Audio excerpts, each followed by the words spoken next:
What up, Fight World? It's your boy Ego. We gonna talk about it, peeps. Now you're all in big, big trouble.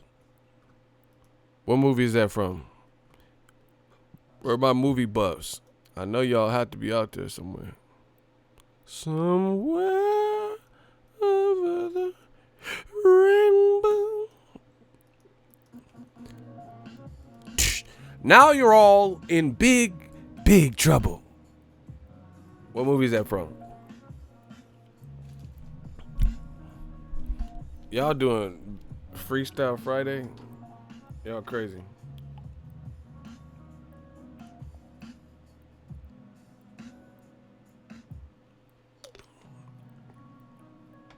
Smash the like button. Oh, this is going to be a fun one. I can already feel this. I'm going to make sure y'all feel this. Damn, Icy really be knowing. Hey, Icy, what is your age? How old are you, Icy? Aren't you hella young? How you know this shit? How old is Icy, man? Bro, how you 21? How you know about Billy Madison? You was a fetus.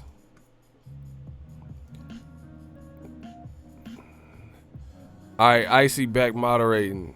Hey, stop falling asleep at the wheel. Bro, you was a fetus when Billy Madison came out. You was like this. You was my youngin Icy was a fetus, bro. He was like, how you know about Billy Madison? Okay. Oh, he's cultured. Okay. Dope hat ego. Thank you, Adrian. Hey, yo, Adrian.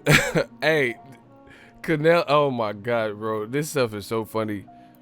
The Canelo man fans is mad at your boy, but we about to speak on it. I can't wait. I'm so, I ran my errands, did what I did. Now we back.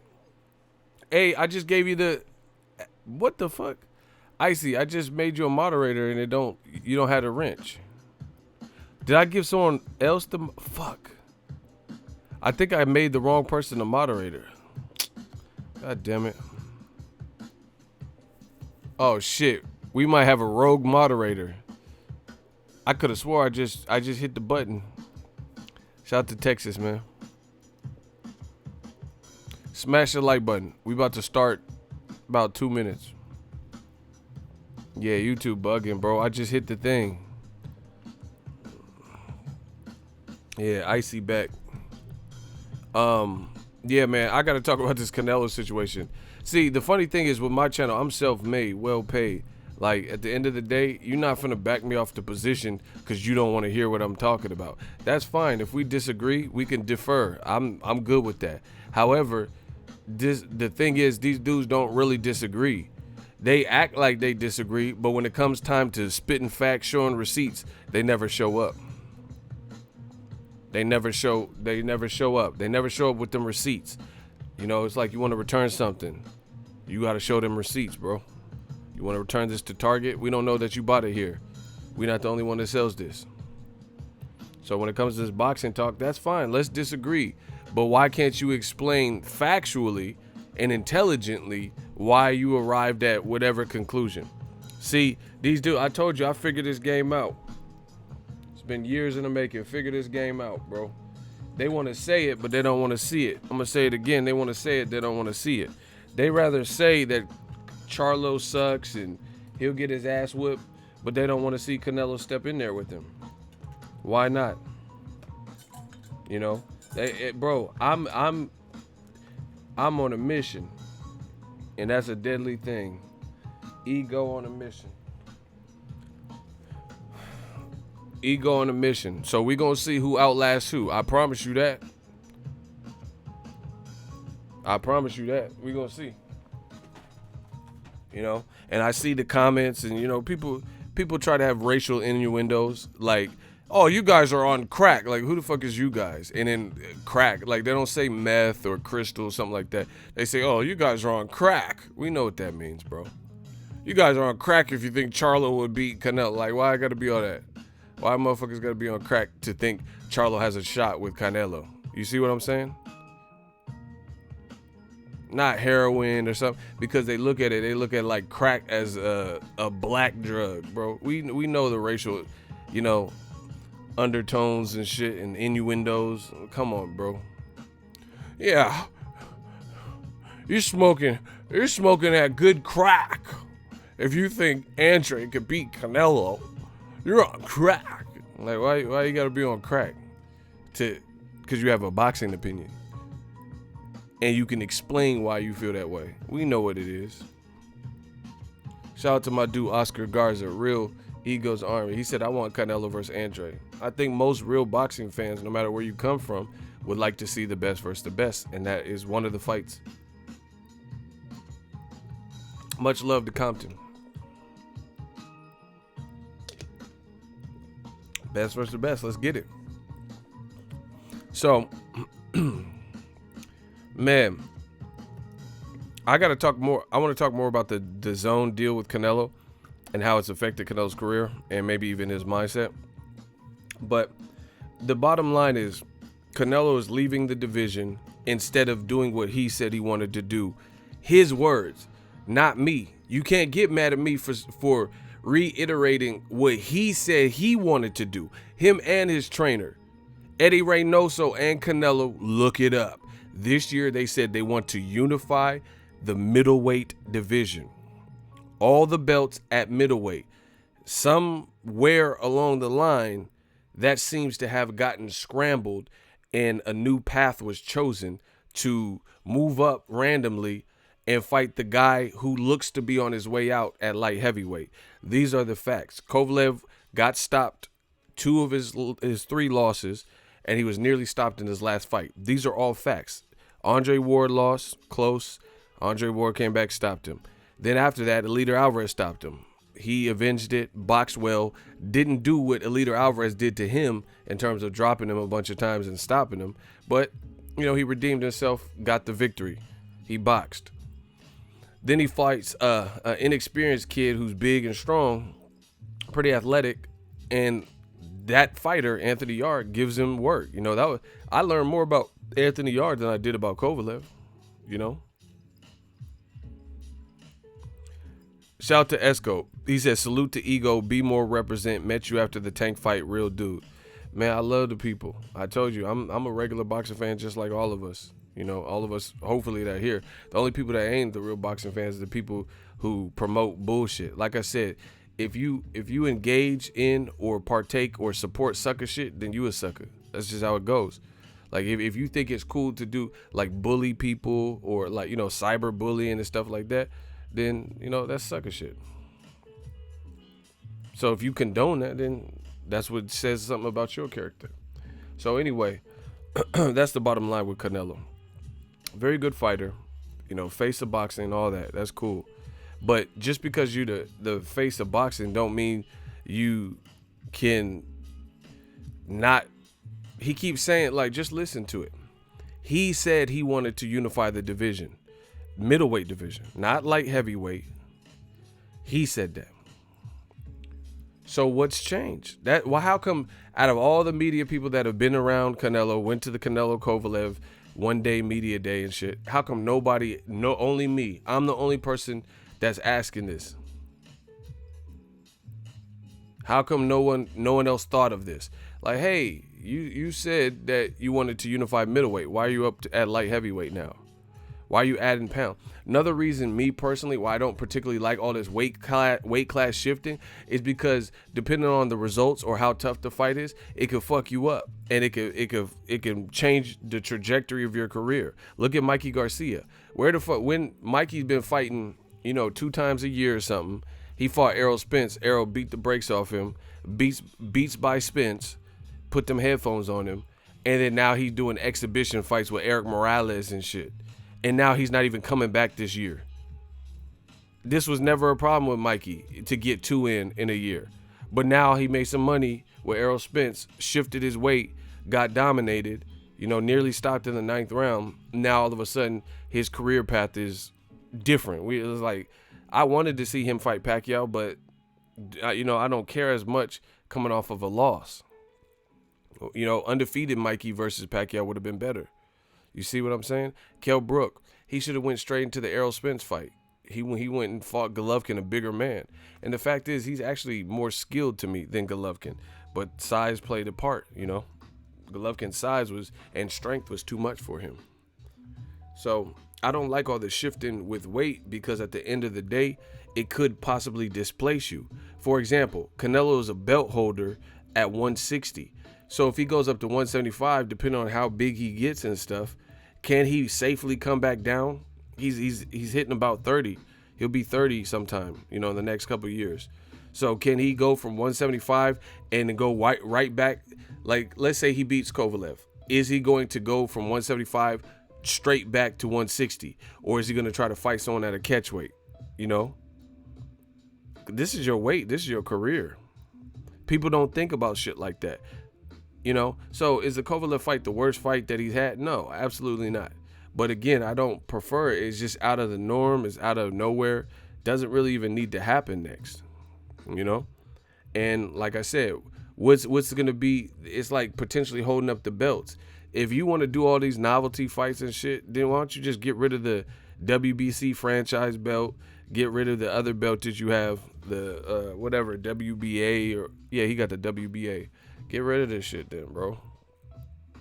So Charlo and the other dudes that is there, Andrade can fight for it. Instead of just holding, like, bro, Canelo is holding, Conor McGregor did the same thing. I don't know what you're thinking.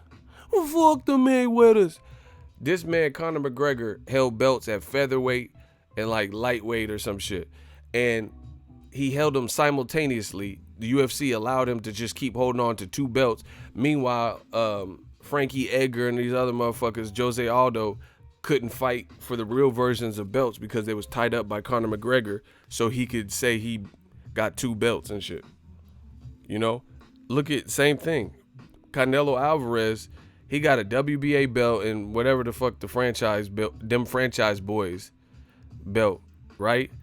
And then he got a Rocky Fielding weak-ass belt at 168. What's the point? So he's a belt holder in two divisions and you ain't fighting in none of the two divisions you got a belts in. You see how stupid that is? What happened in boxing where this is like not challenged? Like people like this shit. You guys like this guy? Holding two belts? He beat up his wife. Bro, you guys like, this is cool to you? A motherfucker can hold belts hostage, not one division, but two divisions, and then his next fight ain't even in the two divisions where he's a champion. And he's trying to fight in a third division. That's some bullshit, bro. That is pure RD bullshit, bro. Why is he holding these belts up? Let the division go on. And see, the worst part about it is Canelo's paid. Canelo already got money. Some of these other up-and-coming motherfuckers, they need the accolade. They need the resume. They need the belt attached to their name to get fights. You feel what I'm saying? The rich guy who's a multi-millionaire and been eating since, you know, at least the Shane Mosley fight, you know, or the Mayweather fight, he don't need, like, he's living well. He's do what he wants, you know, get a personal chef, has his own gym. These other dudes coming up through the ranks, they're the ones that they need shit attached to their name so they can get fight. Like Caleb Plant. Who the fuck want to fight Caleb Plant if he don't got a belt? Difficult style. You see what's happening with Andrade. You know what I'm saying? So Caleb Plant, nobody would want to fight him if he didn't have a belt. Now they have to fight him because he has a belt and it'll look like you're running if you don't want to unify with the champion. So some of the other guys, they need belts and certain resume names and accolades to make their next move their best move. Canelo doesn't in that from a business sense. He's well paid, making money. He has notoriety. He's been in big events. So why hold these belts up? You feel what I'm saying? I don't support that. I don't support that behavior. You know?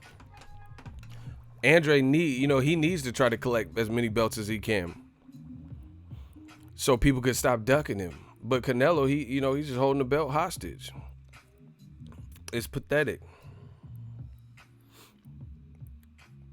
Smash the like button, man. I'm about to body all these man fans. You picked the wrong channel.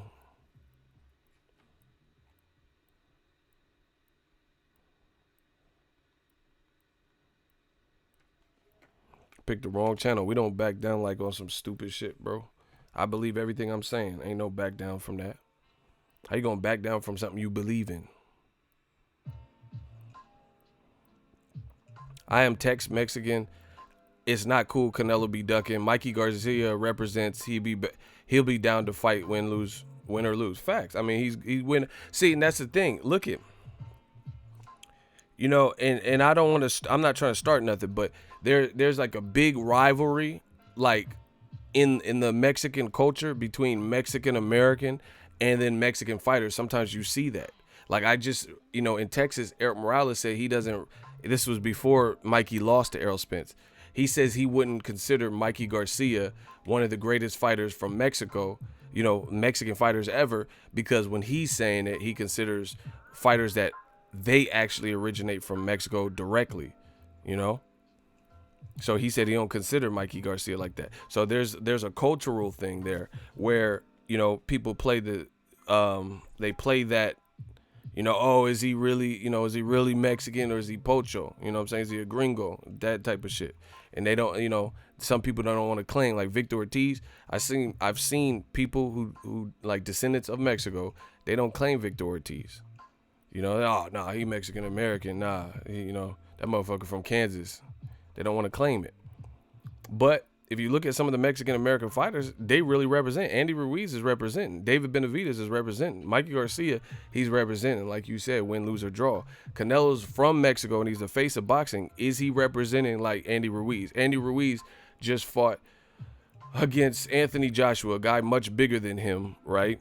And he did it with 5-6 weeks to prepare and came out victorious. And he's going back into it. That ain't no square shit, bro. He's about that life. He going into it. David Benavidez messed up in his career, you know, had the cocaine thing, failed a drug test, came back and says, Darrell has my belt, I want it back. He went after it, became the first man to stop Anthony Darrell. Right? So, you know, there's a lot of people representing. That's bottom line what I'm saying. Mikey, he at least he moved up 2 divisions and he went after who's perceived as the best, Errol Spence in the division. Canelo's going after the guy who people perceive to be on his way out. Like, who would be if Canelo beats Kovalev, who believes that Kovalev would retire? That proves to me that this is an advanced cherry pick, because most fighters, if you're a youthful fighter, even if you lose, even if you get knocked out, you're not really talking about retirement. You get what I'm saying? But when a fighter loses like Kovalev, I think retirement would probably be, I would be surprised if he retired in the ring type of shit, because that's what goes to show you where Kovalev is at in his career. This could be his last hurrah, and if it doesn't go his way, then he'll probably retire. How much longer? If he gets stopped by Canelo, I wouldn't be surprised if he retires in the ring. That's what showed you. If Beterbiev, Vodstik, whoever loses that fight, I doubt they'll retire because they're still youthful. They're not on their way out. And if, you know, you lose a tough fight or you get stopped, then you try to work back into the mix. You're not done. You feel you have more to. So that proves to me that this is an advanced cherry pick, because the retirement talk, you only talk about retirement predominantly if you're it's already kind of in your head, or you're like, I'm getting up there in age. Like Bernard Hopkins, he said the Joe Smith Jr. fight was his last fight, so he knew going in that this was going to be his last fight, and he got knocked out the fucking ring. So that proves that if Dimitri Bivol would have lost to Castillo, I highly doubt he would retire. Like if he lost a split decision or something, I doubt he would retire. But Kovalev's right there. 2 back-to-back good paychecks. You know, this could be a retirement thing if he gets stopped. That goes to show you where he's at in his career. And Canelo, if I could see this, then you know Canelo's team could see this. These are good professional training teams, boxing teams. So if a boxing YouTuber can see the angle, why do you think the actual fucking fighter and trained team can't see it? I have been destroying old media, and it's so fun.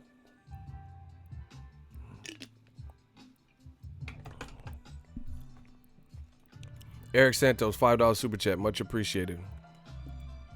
You know, and Triple G looked bad versus Deryevchenko, right? People saying, oh, it's because Father Time, he's too old, right? See, I shouldn't even humor you with the response because that's some stupid ass shit, bro. He said, what if Canelo calls out Andre Ward? Is that an advanced cherry pick too? Who said anything about Ward? What are you talking about?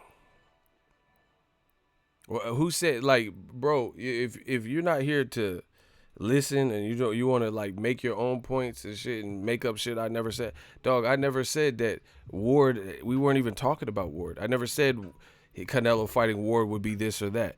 And this is wishful thinking, bro. Do you honestly in your heart believe he's gonna call out Andre Ward? So what are you even talking about? Why are we even doing this what if bullshit? Let's see if he calls out Andre Ward. And I never even said nothing. I never said if he fights Ward as a cherry pick. So what are you even talking about, bro? See, this is what the man fans do, bro. They make up scenario. Oh, if Canelo was black, you would do. He's not black. What are you talking about?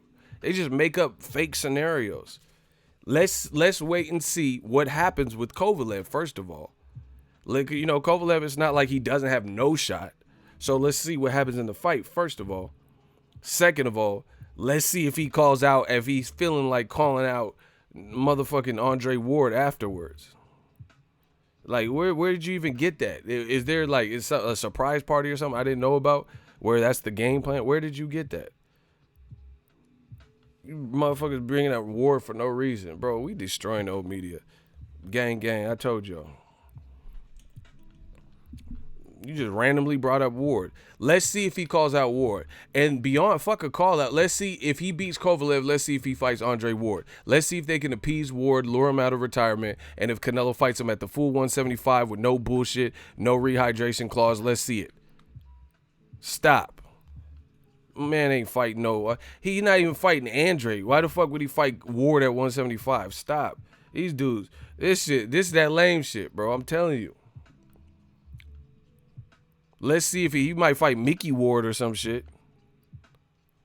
Motherfucker ain't fighting no damn Ward.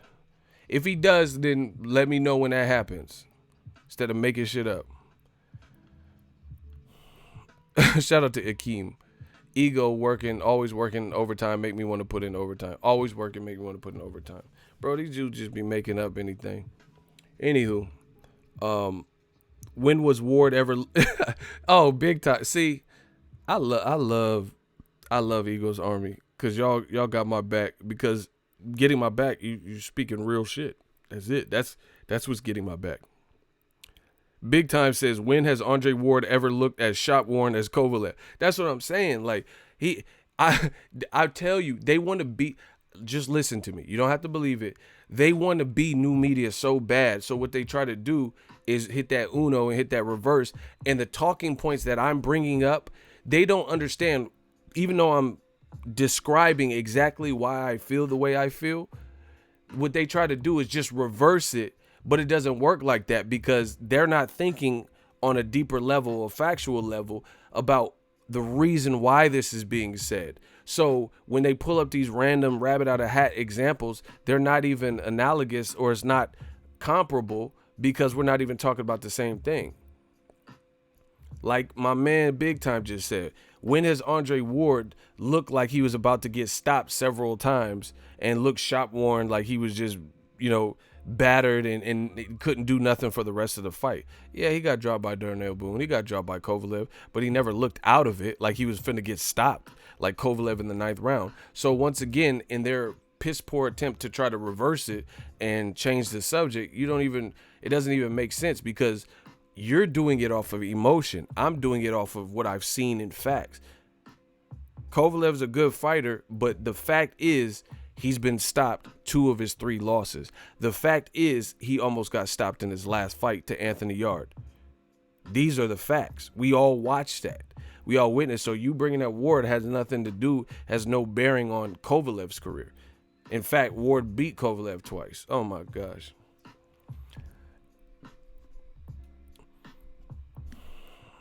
The likes are looking abysmal. Hold on, let me see. I don't like to hear that. What?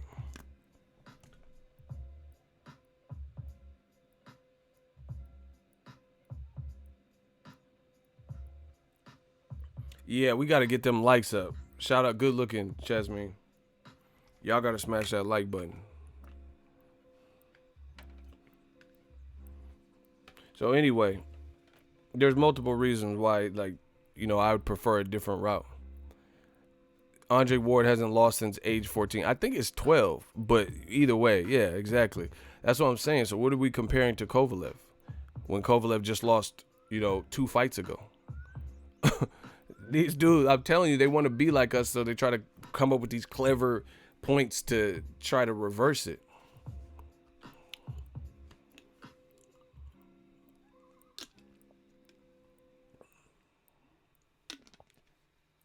So anyway,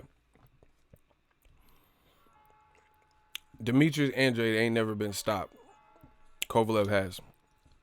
Demetrius Andrade, and see, here's I'm telling you what the Canelo man fans do. They'll start trying to shift it. Oh yeah, would your boy Andrade, would Charlo go fight Kovalev? What does that got to do with it?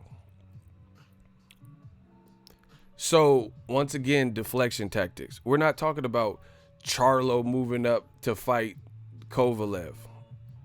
We're not talking about Andrade moving up to fight Kovalev. What does that matter? That's not what's happening. Once again, make believe, made up scenarios that they try to use to bring up. How come I can make thorough points without making up a scenario that hasn't happened? If Canelo was black, or would Charlo fight Kovalev at 175? What is that? These are all made up scenarios. Why are we not why are we talking as if the current, doesn't exist? Like, it doesn't make sense. If Canelo was black, or would Andrade or Charlo move up to fight 175? That's not what's even happening. So why would that be a dialogue that we explore? Why are we talking about, that's like saying, if California was a small state. California is not a small state. So why am I even assuming the identity of living in a state that's small? If the gas prices were $1.50 in California, they're nowhere near $1.50. Gas prices almost $5. So what is the point of making up fake scenarios that we know have no bearing on reality? The gas prices are $4 to $5 in California. That's like saying, if California was Idaho, the gas would be $1.87. Well, California is not Idaho, and you can't go to any gas station in California and find gas for $1.87. So what is this narrative that they try to create? They try to make up scenarios to justify some bullshit. And the sad part about it is, we're supposed to be real boxing fans. You doing all this to justify a duck? Really? That's sad. You doing all this instead of just admitting, like, man, yeah, Canelo said he wanted to unify. I think he should stick around his division. They'll do all this just to justify a duck and the avoidance and looking after a strategic bet.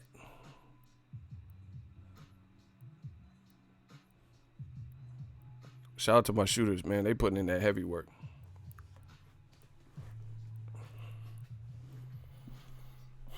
So anyway, bottom line is, Canelo's the one that has announced his fight. He's moving up to 175 for whatever reason. And here's another thing. Is there a rehydration clause? I don't even know if this has been touched on. And I'm not familiar. I'm not well versed with the fight like that to know. Is there a rehydration clause? See, how come people aren't asking if Canelo's moving up 2 weight divisions, him and his team see something in Kovalev that they feel. They're not going to send him up. If Andre Ward was still active, still undefeated, they wouldn't send him up to fight Andre Ward. They would say that's not his division. Does Sergey Kovalev, there's no rehydration clause? No. Okay. Do you guys know what a rehydration clause is? I'm talking about the next day, not a catch weight, a rehydration clause.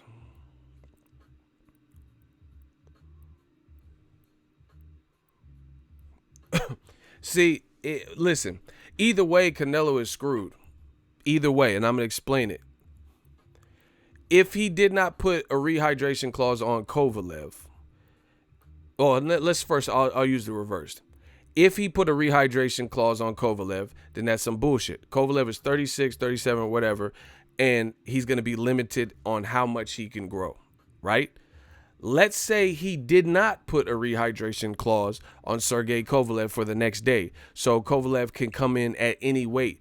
Then that further proves what my point is. Stylistically, they are so confident that they are willing to fight Kovalev at whatever weight he decides to wake up and be on fight night based on the styles. But why would they put a rehydration clause on Danny Jacobs, the younger guy who hadn't been stopped in years? Why would they do that then? Why would they put one on Julio Cesar Chavez? Canelo has had a rehydration clause since he moved up to the 60s, on everyone except for Gennady Golovkin and, Golovkin. He had one on Chavez Jr., he had one on Rocky Fielding, and one on Jacobs.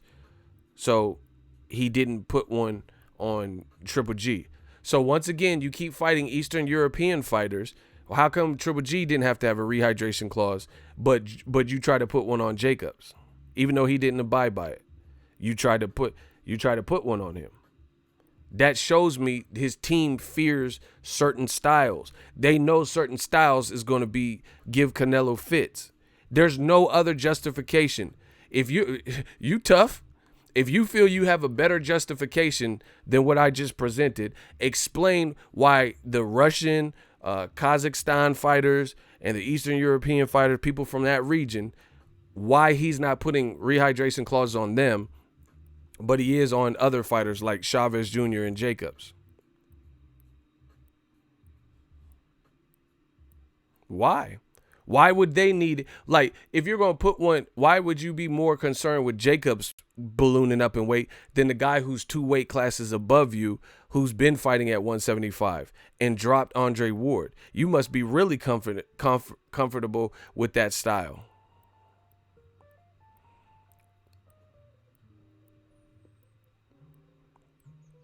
Oh my God. I'm destroying it. He said, explain why Floyd. Oh my gosh, shout out to Biz Bray. He said, explain why Floyd made Maidana change his gloves and not Pacquiao. Even though he got blocked, I'll still explain it. They went to test the gloves the day before the fight. There was no problem with Maidana wearing whatever gloves. Floyd, being a professional fighter for 19 plus years at that point, put his hands in the glove and felt that the padding had been compromised, tampered with, and this was a puncher with an awkward style. So he said, hell no, these gloves ain't got no padding. So after that point, Floyd was cautious that they were trying so desperately to try to beat him that they would be shifting the rules or cheating and tampering with the glove to the point where he didn't want Maidana to wear certain gloves. That's what happened. So he paid him some money because that wasn't contracted, that Maidana couldn't wear whatever gloves, and that's how they resolved it. See how I can answer your question?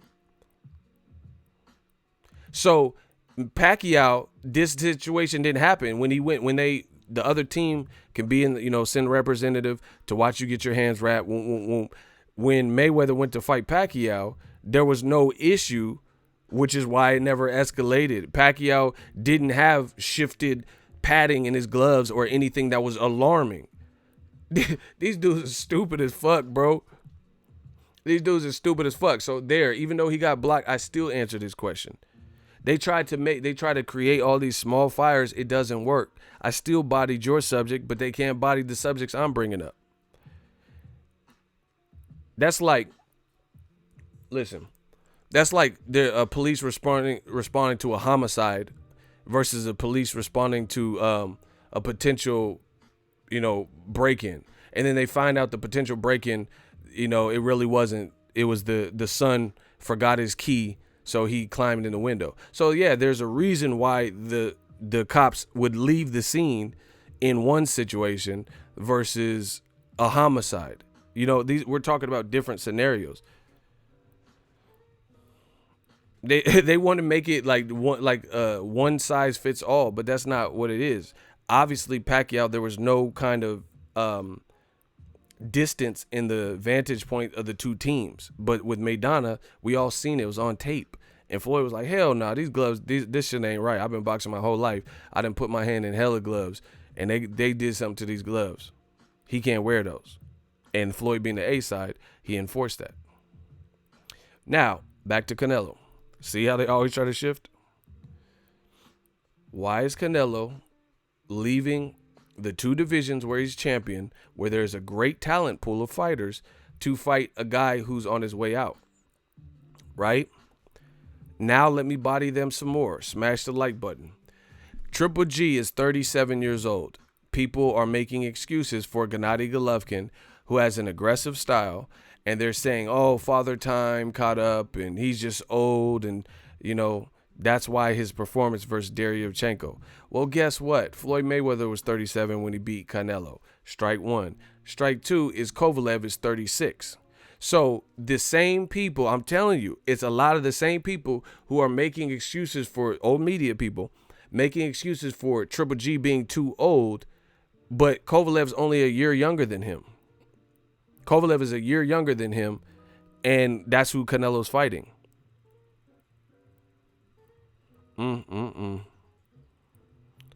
So they say Triple G, Father Time caught up with him, but Kovalev allegedly, because Canelo picked him, Kovalev's in his prime then, huh? Okay. And Kovalev's been through wars. And the funny thing is Triple G never been stopped. Kovalev has. So they make excuse for Triple G, and he's a year older, but they're saying Father Time because he's looking worse. The man ain't never been stopped. Kovalev is only a year younger, and he has been stopped more than once.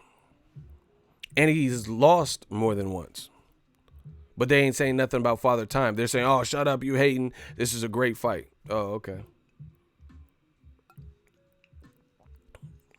Damn.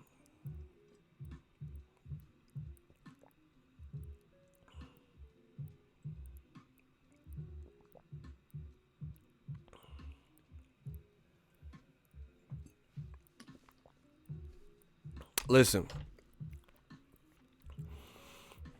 This video that you guys clicked on has shit to do with two retired motherfuckers. Next person to bring up Mayweather Maidana is getting blocked. We got to redirect traffic, bro. Listen, he can stay PG-1.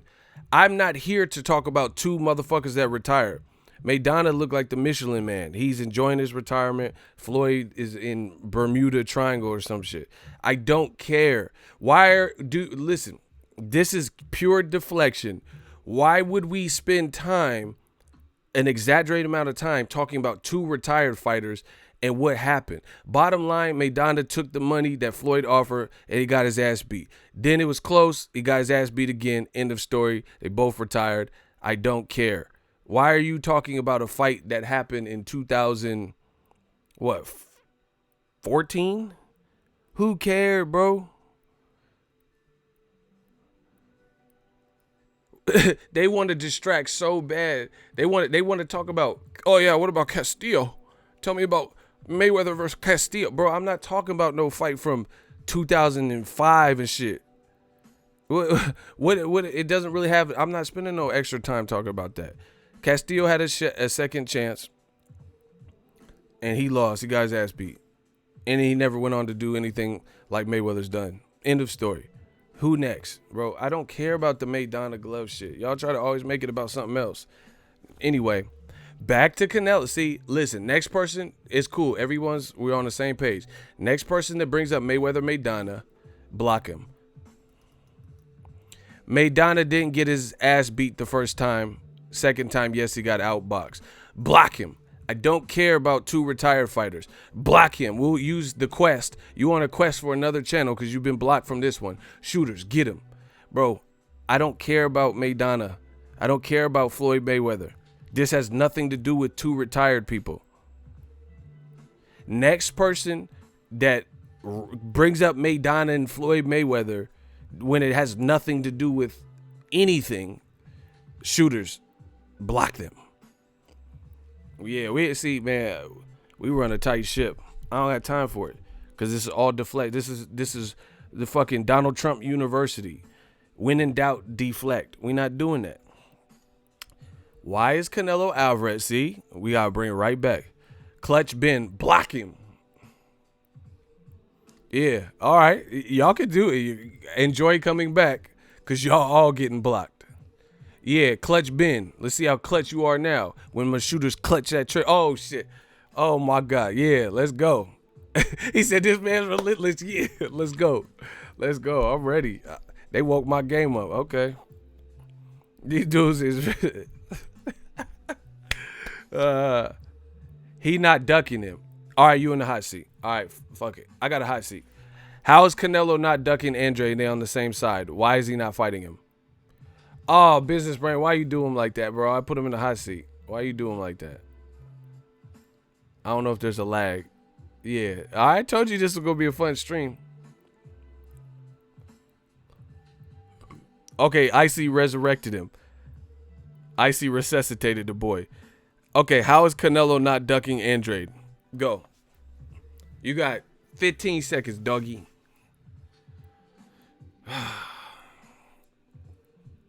Why hasn't Canelo fought Andrade from 154 when he was at 155 to present day? And they've all been in similar divisions. Why hasn't Canelo fought Andrade? He's not avoiding him. He's not ducking him. He wants to fight him. That would be a tough fight if the money is there. Strike one. Why is Canelo not ducking him? That didn't answer anything. Listen, I can't give these dudes 3 strikes. Your next one is gonna get you up out of here. How is Canelo not ducking Andrade? Why haven't they fought from 54 to present day? And Canelo would rather go to 175 than to fight a guy who's on his label. He'd rather fight an ESPN fighter than to fight a guy who's aligned with Dazn, and he's worked with Eddie Hearn in his last few fights. Golden Boy Cash Cow, block him. You just said he wasn't blocking. You said he wasn't ducking, and you saying he's a cash cow. Just because you're a cash cow don't mean you can't duck. Block him. So, yeah, good job, business brain. He got blocked anyway. So you did the right thing. Who's next? Y'all like this block shit. Bro, we going to get to the bottom. From the block, straight off the block with it. Eagle Street to be specific. A people that you people different. How is Canelo not ducking? He said because he's a cash cow. What the fuck? But these same motherfuckers said Mayweather was ducking and cherry picking Pacquiao and all this shit. And he was the cash cow of all boxing. So Floyd could get blamed when a fight don't happen. But with no real proof, Pacquiao the one that didn't want to take the drug test. You know, Andrade and Canelo, I don't think either one of them have a problem taking the drug test. Pacquiao was on one side of the fence, you know, with HBO. Floyd had left to Showtime. That further complicated things. 2 different promotions, 2 different networks. Andrade and Canelo both trapped on the app. Bro. Bro, these dudes is getting torched because this is all emotion. See, that's why I show you guys this, because the emotion makes them look foolish. Canelo ducks everyone he could lose to. Damn. He just put it cutthroat. Listen, the emotions won't take you there. Emotions can't talk your way out of, if a cop pulls you over and you just get emotional, oh, what the fuck you pulling me? And you really did something, that's not going to get you out the ticket, most likely. Your best bet is to remain calm, use some facts, say, hey, man, you know, I just got in an argument with my girlfriend. I didn't realize I was going so fast. You got a better chance doing that. These dudes don't do that. They going off emotion. So once again, I got an open hot seat. We ain't done a hot seat in a minute until this episode. How is Canelo not ducking Andrade? Don't say Andrade's boring, because that you could still duck a boring fighter. And you know, truth be told, the funny thing is, Canelo, this is perhaps one of the most pathetic excuses that we've heard in modern boxing for a fight not to happen. You know why? Because Canelo versus Chavez Jr. was fucking horrible, bro. Chavez Jr., you tapped him so much at the weigh-in, at the scales, that he couldn't pull the trigger on shit. So guess what? Out of all Canelo fights, him versus a Mexican fighter Julio Cesar Chavez, who actually has the name of the surname of a legendary Mexican fighter, right? On Cinco de Mayo, not a black fighter, put up Canelo's worst fight in terms of action. 2 Mexican fighters put up, in recent memory, put up on Cinco de Mayo, Canelo's worst fucking fight, entertainment value-wise. And it was on pay-per-view. How did Vlogs TV get blocked and then subscribe to me? These dudes get blocked and then subscribe. I don't even know how that's possible, but whatever. So guess what? Explain your way out of that. 2 Mexican fighters who originate from Mexico fought each other on Cinco de Mayo, and they were both thought to have this explosive style and heated battle and rivalry. We've been since Canelo, because if you guys remember, I know the whole story. Canelo Alvarez and Julio Cesar Chavez came into American prominence on American ground around the same time. So there was a constant battle of who would win that fight, who was better in that fight. Then they finally fight. You know, people don't bring it up. That lasted as long as Mayweather-Pacquiao. Then they may be even longer. They finally fight, and the shit was a dud.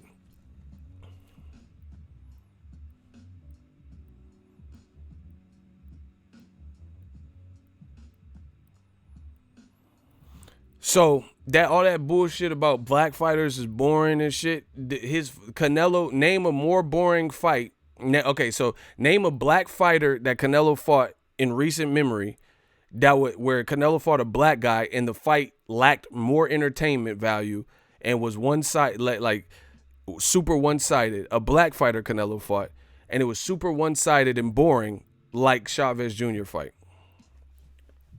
I can't wait to destroy these motherfuckers, bro. Please step up. See, that's code words, bro. We know what that means. Oh, he boring, he ran. That's code words. That's code words. That's a dog whistle. Name one black fighter Canelo fought, Afro-Cuban. You could name an Afro-Cuban like Edeslandi Lara. And there was less action, less two-way action than... Or you could say Mayweather had less two-way action because Mayweather beat that ass, but period. Name something. Canelo versus Chavez Jr. was the worst Canelo fight that I've watched in recent memory.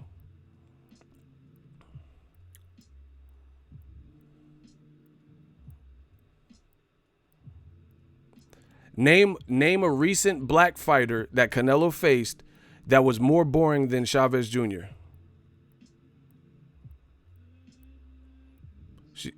My girl Jay said Angulo fight was kind of trash.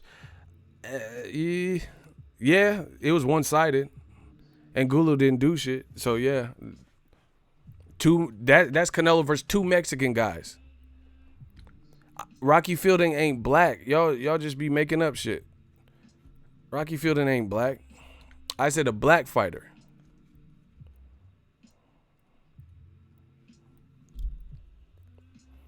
The Lauder fight was definitely more entertaining because there was at least some level of suspense and good work. Chavez Jr. didn't do shit. This is what they want to do to black fighters. The old media, this is what they want to do. They want to relegate black fighters and make them appear to be the biggest cowards and yellow belly and runners and you know, get people to buy into this bullshit. That if you fight this black, that it's code words, bro.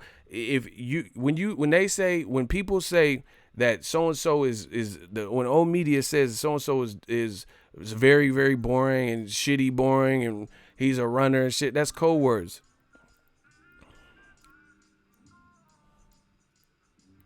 That's code words. It's like, hey, man, fans, protect me.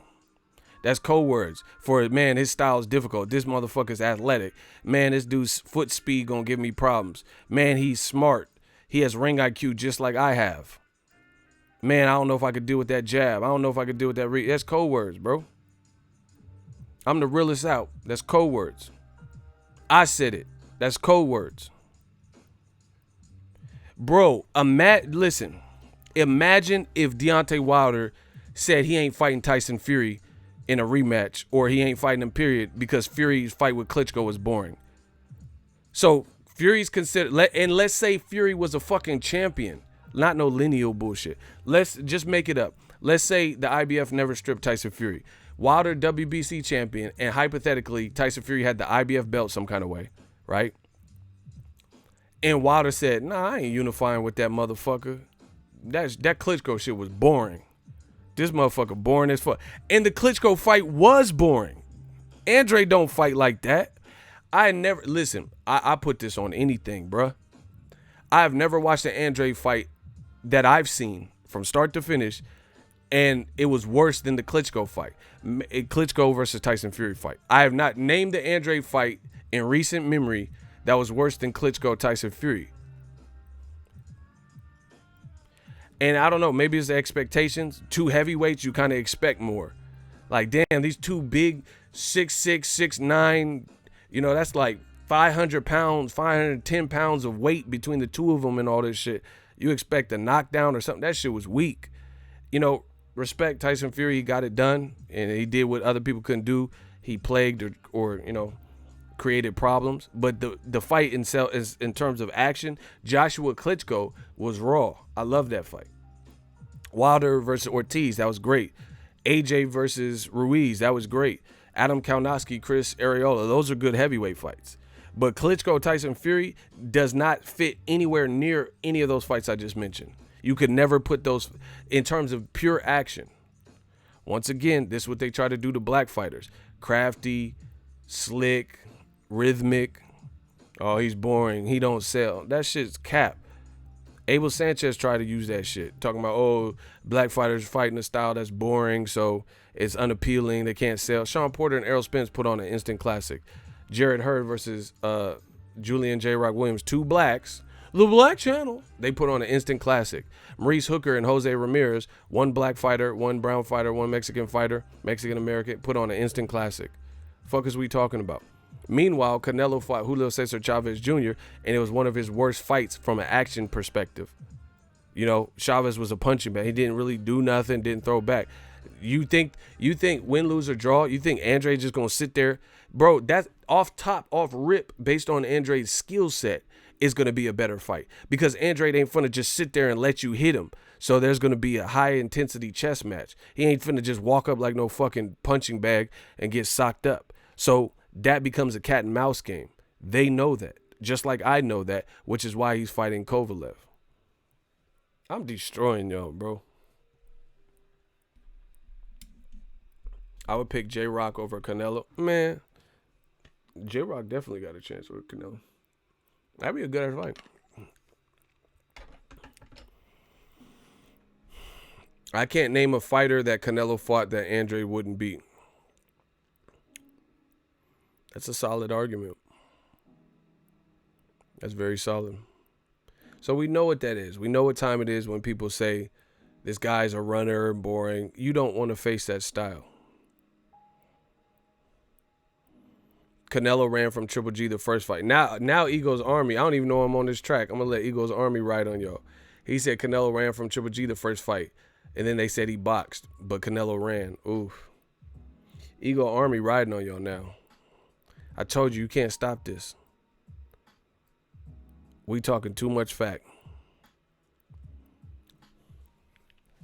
There's killers at 68 and 60. Canelo thinks Kovalev is sweet. Facts. Yeah, bro. If you really think about it, I told you they try to pin the tail on the donkey with black fighters. Rocky Fielding and Chavez Jr. were literal punching bags where Canelo had his way with them. So that was a great performance. We're just supposed to all be happy at that. There was no competition. It was a one-sided annihilation.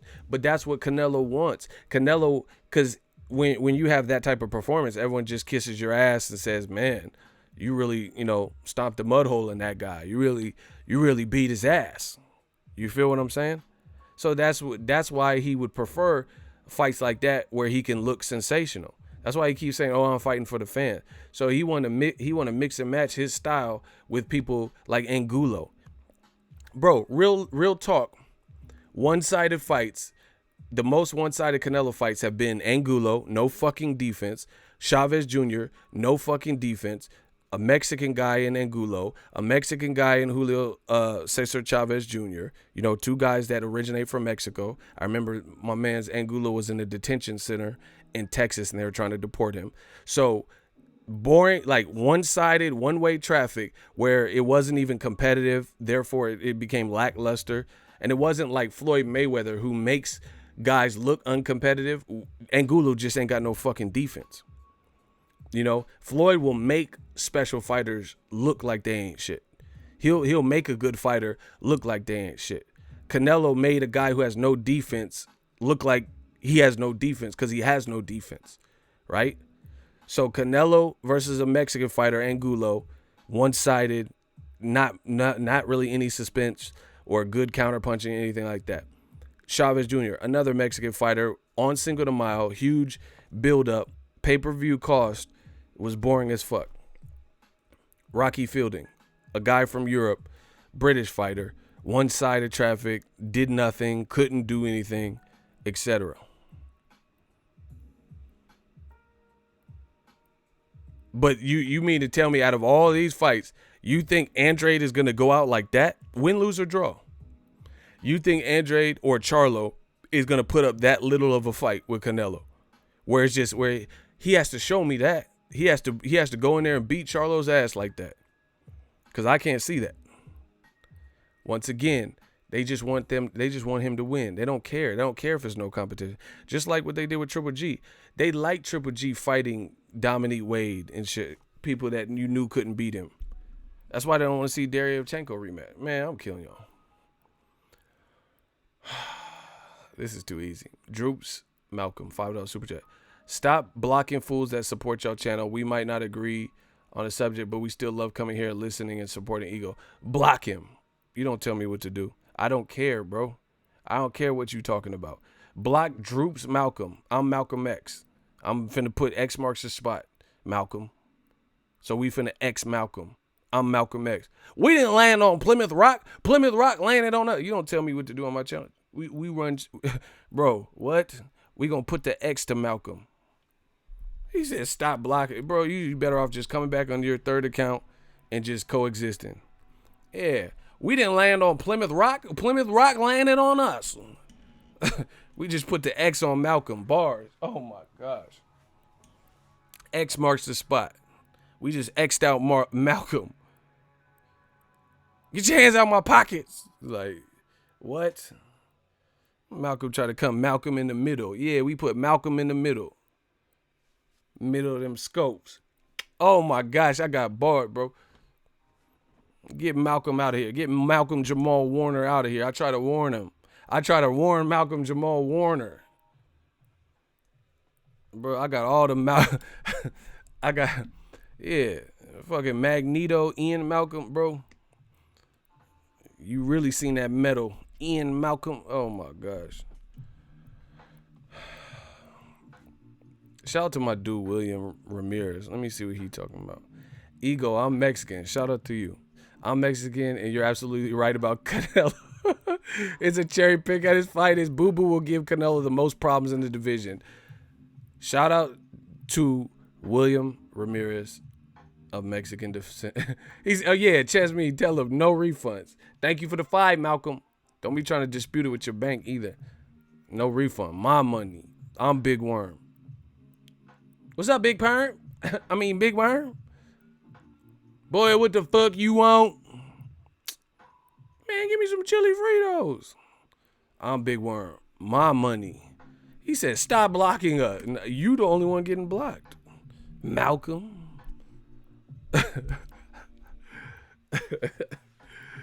Hey, dog face. That's a weird name, but what's up?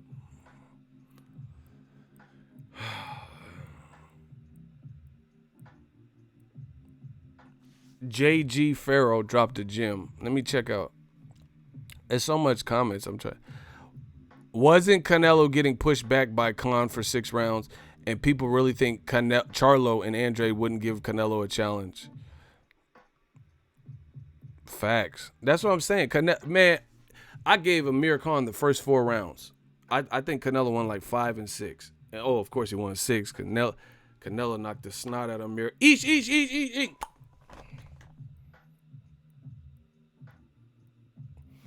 Damn, he did Con Greasy with that. And Golden Boy, they wrong. Golden Boy, no, they wrong. Every Canelo highlight, they show snot coming out of Amir Khan's nose. That's fucked up, bro.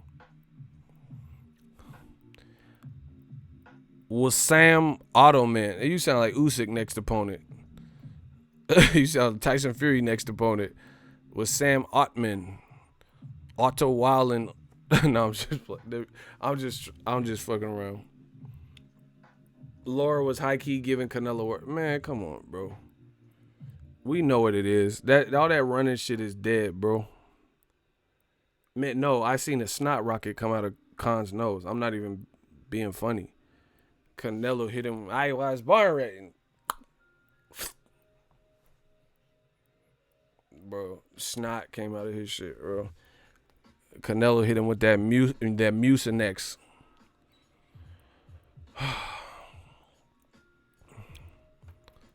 Man, appreciate you. Yeah, man, we have a good time. But you see these man fans can't coexist. They just keep saying it, like trying to act like they don't know what it is. Or what it is, ho. Or what's up. They acting like they don't know what it is, bro.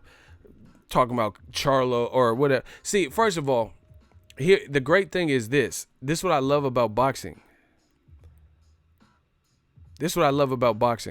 When it's a black, tell me I'm lying. This is what they tried to do to black fighters, which is why we know race plays a part for them.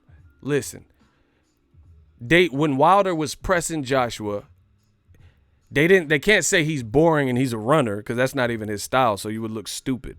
You feel me? So he knocks people the hell out. What do they say? He doesn't deserve it. He hasn't earned it.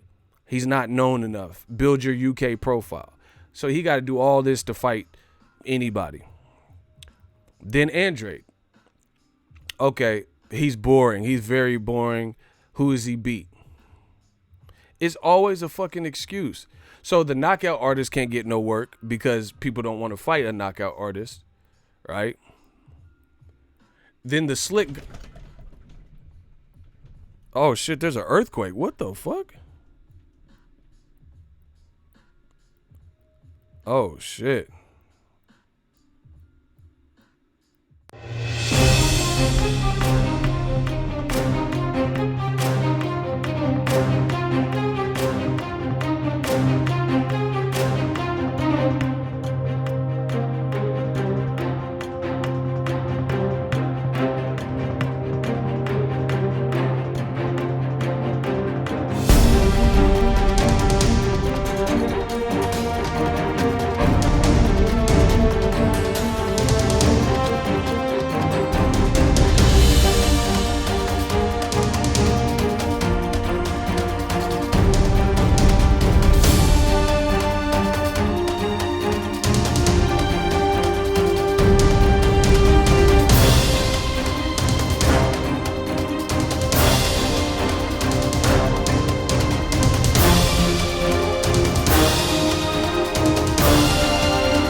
What the fuck?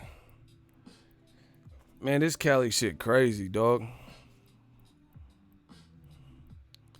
Bro, it felt like the house was finna explode. Like, that shit was... Hold on, I gotta look this up.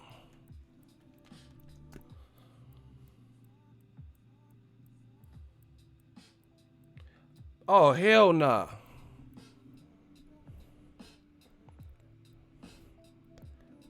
Hold on. Quake coach helps Bay Area families prepare for the next. Man, that shit was there, bro. Bro, this shit almost shook me out the fucking chair, yo. Hold on.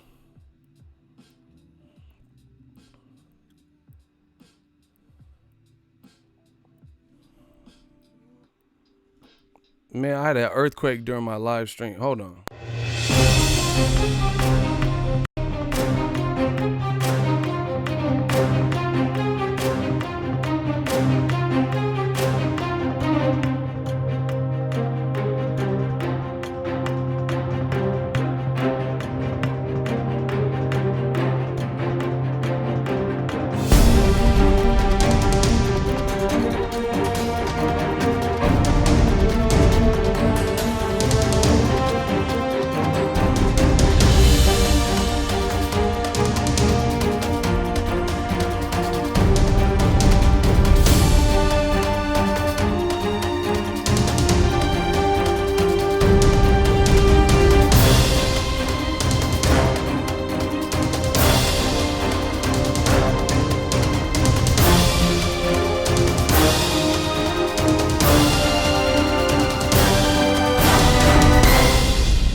Oh, my bad.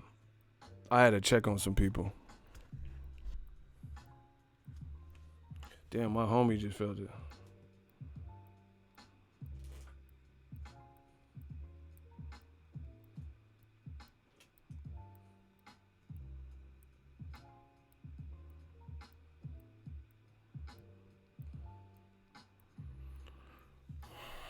Man, that shit just felt crazy, bro.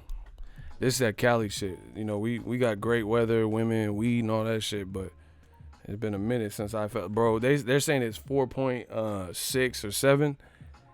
Man, that's crazy. That's crazy if it was 4.6, 4.7, because it felt like, bro, it felt like the house was finna implode.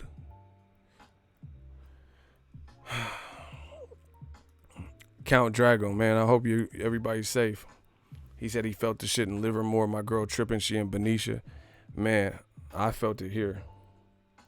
I don't know if I'm on a fault line or what. That shit felt crazy. Yeah, if that's a 4.7, I can't even imagine anything higher. Cause like my neck felt like, I was like, what the fuck? It felt like I was getting pulled out the house or some shit. Like Scorpion, get over here. Man.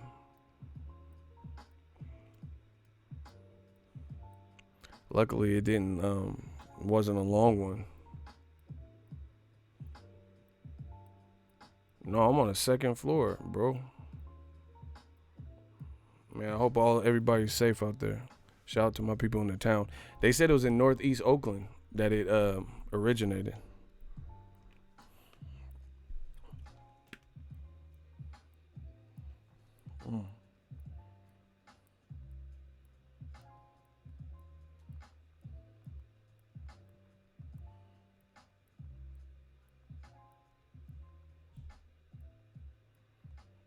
Man, that shit was trippy. I ain't never had no fucking live stream. I thought old media kicked in the door or some shit. Kick in the doorway, with the folk. Like, damn. Old media try to stick me for my paper.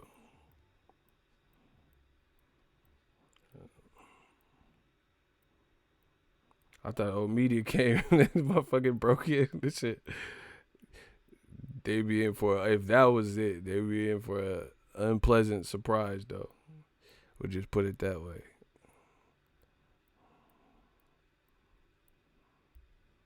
Let me hit my young boy. I'm gonna hit Town up too, see if he's good, cause he be out that way.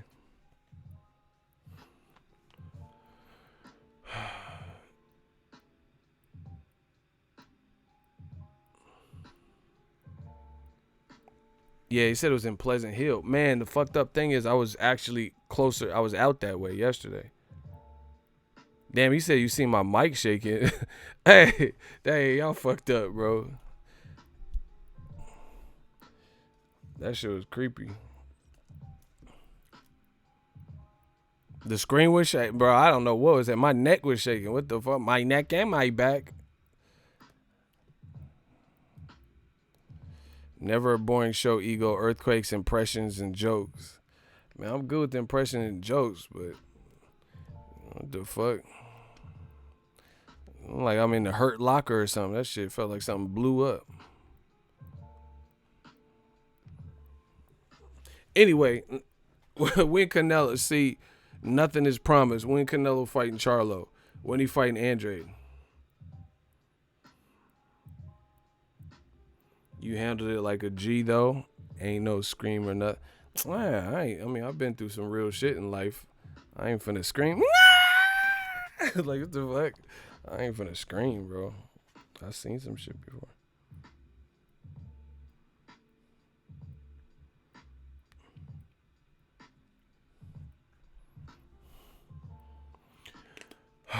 The worst part about the earthquakes is they be having aftershocks and they be coming back and shit like X's and shit. So I just hope everyone's good out in the Bay, man. Hey, Daryl, hey, you ain't shit. He said I had to rewind and show my chick. Ego shook up the world. Shit, God did that. I didn't do that one.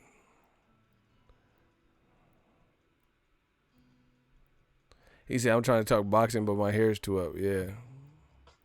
I thought fucking Wilder punched me. I didn't know what the fuck was going on. Oh my God, ego. I heard you heard about my vocab. You was talking about my words. I thought I got punched by Wilder. I thought I got sent up to the crossroad. I didn't know what the fuck was happening. Me and Tyson Fury. Ain't I gonna miss everybody? Ain't I gonna miss it? Living in a hateful world, sending them straight to heaven. I didn't know what was good, bruh.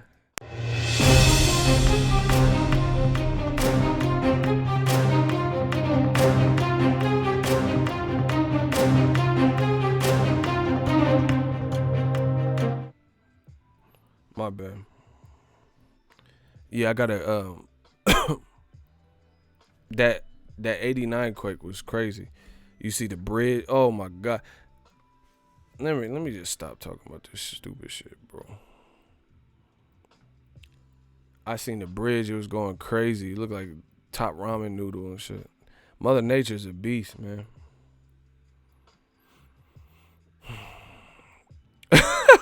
My dude just said, my top 5 duckers.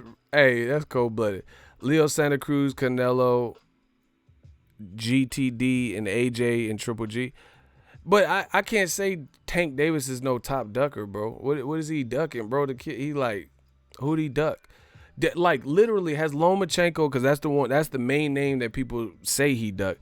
Has Lomachenko even, has Top Rank ever sent an offer to him to fight? Like, see, that's OD, bro. That's OD. And I'm not just saying that because Tank's that's my young boy, you know? But I really want to know, like, what offer was made? Like, see, people, no, I can't, I don't agree with that one, bro. Did Top Rank send him an offer? Did they even, like, get to a point of negotiating? Who did he duck? Gary Russell called him out. That's the only other person that I can even think of. And they're not even in the same division at the moment. And, you know, truth be told, I don't even know what Gary Russell's relationship is with Al. Because he don't seem to be just active in general.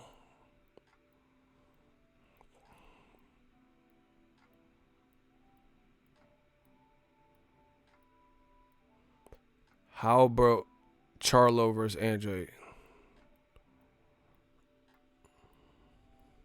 Should we block him? Bro, we're not. Hey, block him. Block William Ramirez. He just put the same shit twice. You doing too much. You owe media. You looking like Tekashi. You a op. Yeah, bro. You got to go, dog. Oh, shit. He said, no. Bro, anytime they try to force the conversation like that, put it multiple times, man, we know what this is. William Ramirez, gotta go. You was looking like an op earlier when you was putting shit, but confirmed. The nigga type, no. Yeah, bro. Listen. Charlo was Triple G's mandatory. Fact. Charlo, when Canelo became the champion and beat Triple G, became Canelo's mandatory. Fact. Why do you guys keep saying Charlo Andrade when they're not even in the same route, or nothing? As the number one priority in boxing.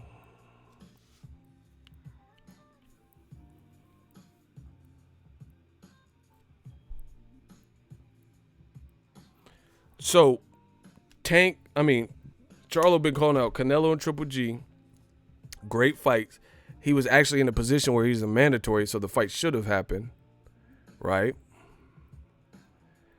Yet, they rather talk about Jacobs and Andrade. They're friends. They said they're not fighting. Now, Jacobs is moving to 68 and don't have a belt. That don't make sense right now. Right? Then Andrade and Charlo, that's a good fight. They've had bad blood and shit like that. But they're on opposing side. We know what you're doing. Listen, Charlo and Andrade is just like Crawford Spence. We know they're on different sides, which is going to create a situation that the situation needs a little bit more TLC. Because these, you know, they're going to have to go through the particulars, different priorities for different companies, this, that, and the third. So why would we bypass Charlo fighting Canelo or Triple G, when he was both of their mandatories and they avoided him, they are all aligned with Dazn and start trying to switch the narrative that Andrade should have to fight Charlo. So Charlo's next fight's on Showtime. Andrade fights on Dazn. Where would they fight? Would it be a Showtime fight or would it be a Dazn fight? That's an extra complication that would have to be discerned and like deciphered for that fight to happen. It's not impossible, but it's an added obstacle. There are no added obstacles when Billy Joe Saunders, Andrade, Canelo, and Triple G, and Caleb Smith, and Jacobs are all aligned with Dazn. That's what they're trying to do. They're trying to distract you with that. Andrade is in the same fucking division as Canelo and Triple G, and was in the same division as Saunders, and he can't get none of them. But they want to keep distracting you with the fight we know is harder to make. Come on, bro. That's like the oldest trick in the book. That's the oldest trick in the book. I watch Forensic Files all the time. This guy was an arsonist, and he actually was a fireman, and he was an arsonist. Like, he was just infatuated with fire and wanted to burn shit down. So what he would do is he would go to like fabric stores and set up small fires, right, on one side of town, and then he would put it on he would have like a device, because he's an expert arsonist, you know. So he would put the bomb on a time delay. So however he configured, he would set it up where he can go in there, plant this, you know, light it or whatever he has to do, and then he could leave, and then it'll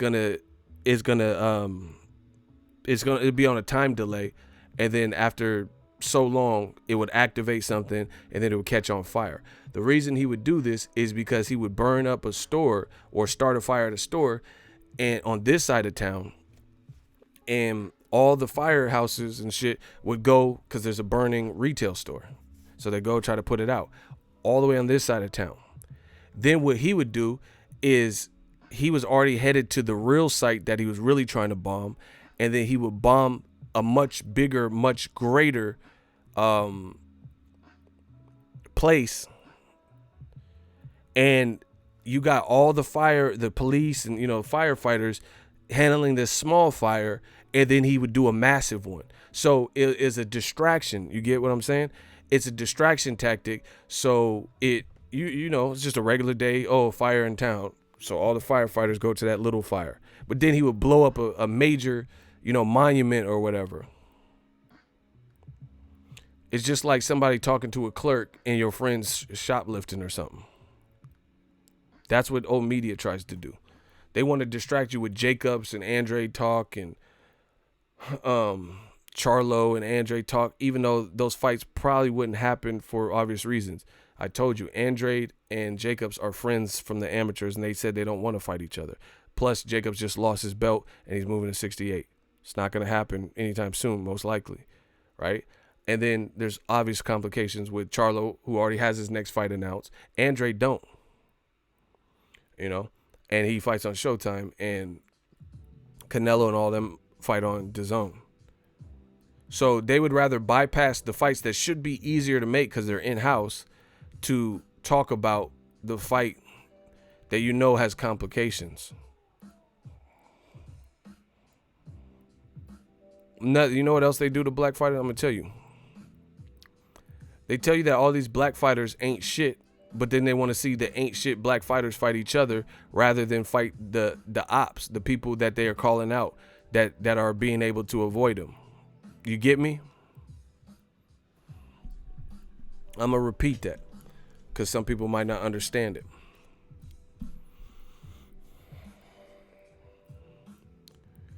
The old media, they will tell you that these black fighters ain't really shit, ain't proven shit, boring, runners, weak. They will get their ass kicked by Canelo, you know, whatever the situation is. They'll say these types of things, right?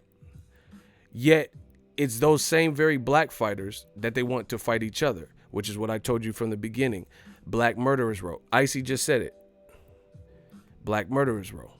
right? For example, let's put faces to this, to what I'm saying. You say Charlo should fight Canelo in Texas or Vegas or wherever. They say Charlo ain't done nothing. Who is Charlo beat? Charlo will get bodied. He'll get murdered. He'll get destroyed. He'll get killed. You know, it's an easy fight for Canelo. Name a good opponent Charlo's fought. Whatever. So, despite him being a full champion, a two-time champion, knocking out a unified champion at 54 in J-Rock, we'll throw all that, you know, knocking out a champion in K9 Bundridge who made Carlos Molina look like shit, a guy that's hard to look good against, and Charlo bodied K9, whatever. Despite all that, we'll just believe the bullshit. So, Charlo ain't shit. Got you. That's what you feel. Then they'll tell you Andrade ain't shit. All right? Oh, he's boring. He's a runner. Who's he beat? So why would you recommend ain't shit Andrade and ain't shit Charlo to fight each other? Why would you want to see that? What does that really mean? If you got two ain't shit fighters, how are they going to get clout from that? But then you say Canelo's the top of the division. But you say Triple G's the top of the division, and you don't want to see them get no smoke from Charlo or Andrade.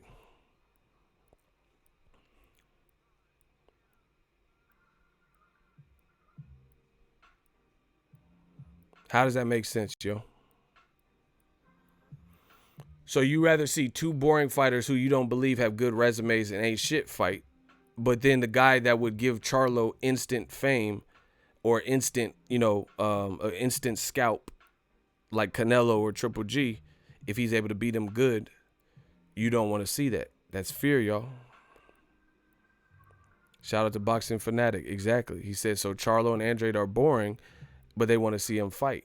Old media shooting themselves in the foot. Yeah, they were shooting themselves in the foot, and then their foots is all bloody, their feet all bloody and shit, and now they shooting blanks. So it doesn't make sense. You said Andrade don't have no resume, and Charlo ain't got no resume. So why you want to see Andrade and Charlo fight, two guys with no resume, as opposed to the great, illustrious King Canelo resume versus one of them guys? You know, the legendary Triple G resume, #1 pound for pound. This is what old media said. They say he's #1 pound for pound. So why don't you want to see Charlo get some of that pound for pound work? Because they don't want him to lose. They know it's a threat. You know, it's not a given, but they don't want him to lose to a black fighter or be made to look silly and the perception that he lost. Very easy to see these things, people. You know, in my honest opinion, Canelo would receive so much more credit or whatever legendary shit he's talking about if he fought David Benavidez. You know, if he fought Better Biev Vodstick, if he fought Demetrius Andrade, Charlo. It's all a ruse. It's a ruse to have Canelo pick and choose who he wants to fight, who he feel he meshes and matches up and his style will gel well with. It's simple. Canelo's, like I said earlier, Canelo's most boring fights have been against non-black fighters. Austin Trout wasn't a boring fight. Floyd Mayweather wasn't a boring fight. That was a whole event with Danny Garcia, Lucas Matisse on the spectacle. So fight week, there was action. You know, in the fight, it was one-sided action because Mayweather's that good. You know, the Austin Trout fight was competitive. Edeslandi Lara, Afro-Cuban, was competitive, so there was some good action.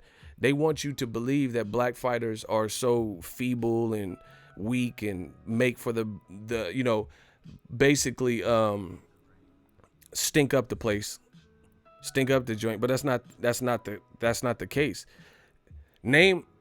Tell me how Tell me how Canelo. But here, I'll just put it like this. Shout out to Cleveland. Name a black fighter that Canelo fought that you felt the fight, the pacing of the fight and the action was more boring than Julio Cesar Chavez Jr.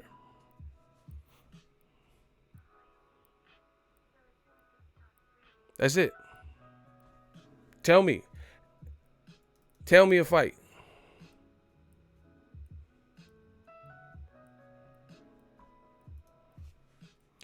I'll repeat. Since these black fighters are boring, that's what fans is trying to come out and say.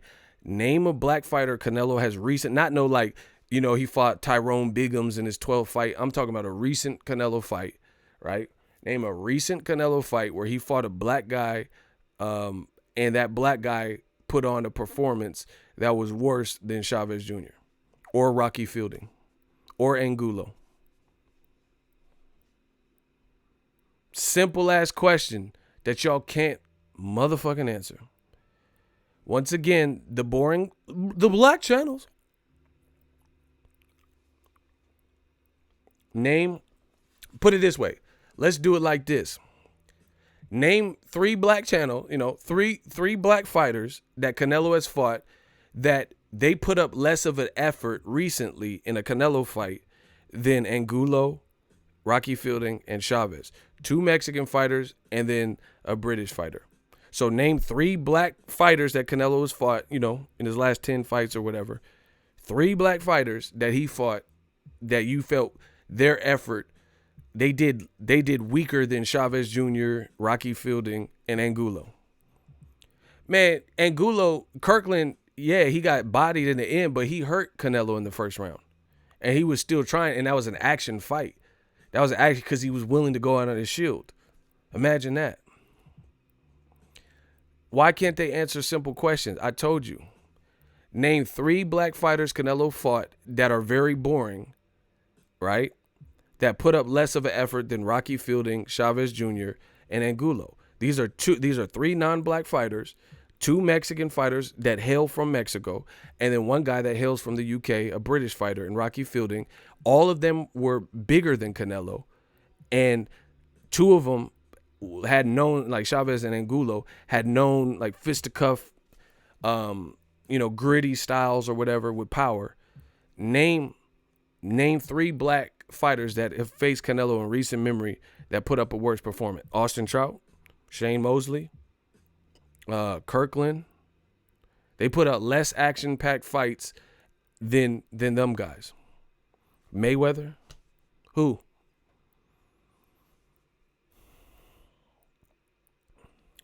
All right, block Will French. He says Austin Trout was good but boring. That don't even make sense. How is it good but boring?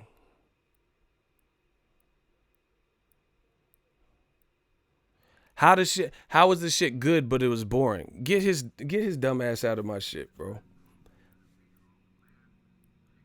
And the whole, once again, they failed to answer the question.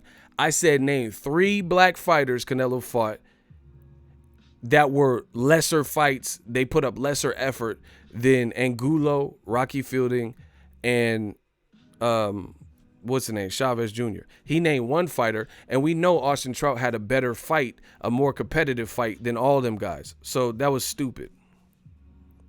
He said dumbass beta male. See, look, and someone said Trout beat Canelo. Exactly. So we know his fight was more competitive than all 3 of them dudes. Man, listen, this is who you send for me. This is who you send for me. It's looking so shaky for old media. They can't answer simple boxing questions. Simple boxing questions.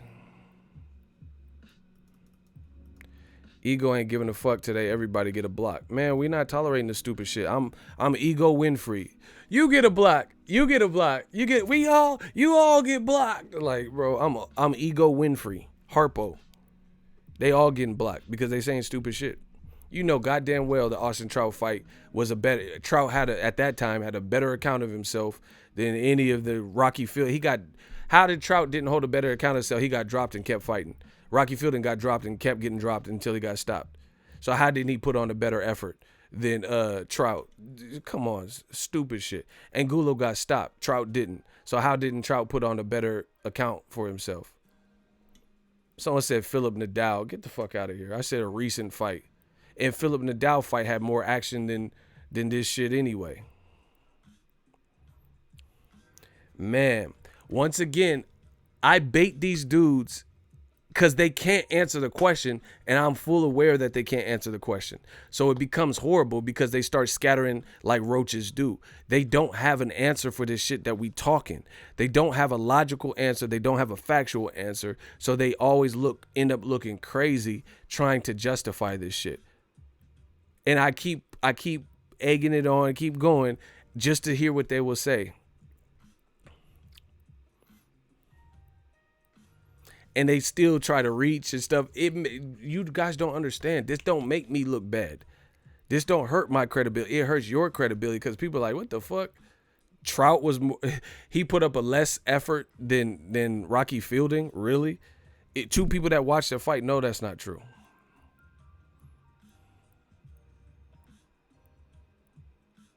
Block Chad Whiteman. That sounds like some troll shit. Block him. J.A. Dixon, you absolutely right. He says that's facts. All they could do is reach. But I like it. I enjoy it now. At first I'm like, damn, but now I like it because it makes them look bad. They have to. That's why they do it anonymously. You notice their old media, ever since this new media shit popped off, since this Death Row East believing that shit popped off, you see less and less of them showing face. Less and less. Some of them had YouTube channels. They don't even do nothing on their channel no more. They used to try to compete with the kid, with the God. They used to try to put up daily content like me, but they stopped. Why they stopped putting up daily content? Why'd they just disappear into the forgotten, into the abyss? But meanwhile, I've been doing this for years and I'm still here. I came from the gutter and I'm still here. So please explain that. What happened? They losing all their representatives. All of them. There used to be some of them, they used to try to go hard and put out a bunch of videos. Bro, they don't even try no more. And that's how you know they're not succeeding, because if you start succeeding on the platform, it starts getting good to you. You're like, damn, I can get out of my job and do this full time. Bro, I got out of a job. I got out of the workforce doing YouTube shit and never looked back. Never went back to a job. I don't Uber Eat. I don't do nothing. They can't. That's why I know they have to be mad when they see them super chats coming in. They have to be mad. Like, damn, this dude, he's speaking real boxing. He destroying old media. He's speaking logic. The fans love him. The haters is mad, and they make it all too obvious they beta males. And I got to work a job because I can't hack it doing boxing full time. I can't make no money in this sport because I'm not talking about it. I told y'all I gave people gyms all my career on YouTube. I gave people the gyms. In boxing, you got to know what you're talking about. It's a small group. It's a small niche community. And you see people who entertain, and you see people like myself, 78, we entertain and talk boxing.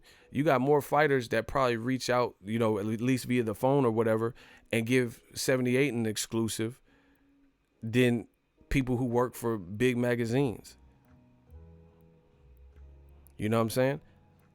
And the thing is, people got to keep it real. People got to keep it real. That's what it is. If you're not keeping it all the way funky, people they know you bullshitting. Or this is what happens. People get upset. They get upset after you had 50 thumbs down on the last stream, but nobody had a rebuttal for anything you said. I love it that way. Keep it up. Like I said, I'll be Floyd Mayweather of this sport. You get hate, but you still gonna pay. They still pay attention or pay me money. You see it. People pay super chats just to hate. Fuck it. So anyway, that's what happens. I told people how to make a way. We don't care. People, the fans even, when some people are naive, so they'll listen to you say the Charlo suck and Andrade sucks and boring and shit, and then when everything you say starts being is provable that you were way off the mark, right? The dislikes poured in when them super chats drop. Yeah, man, it's funny. That's how it is. Somebody, man, I'm gonna show y'all.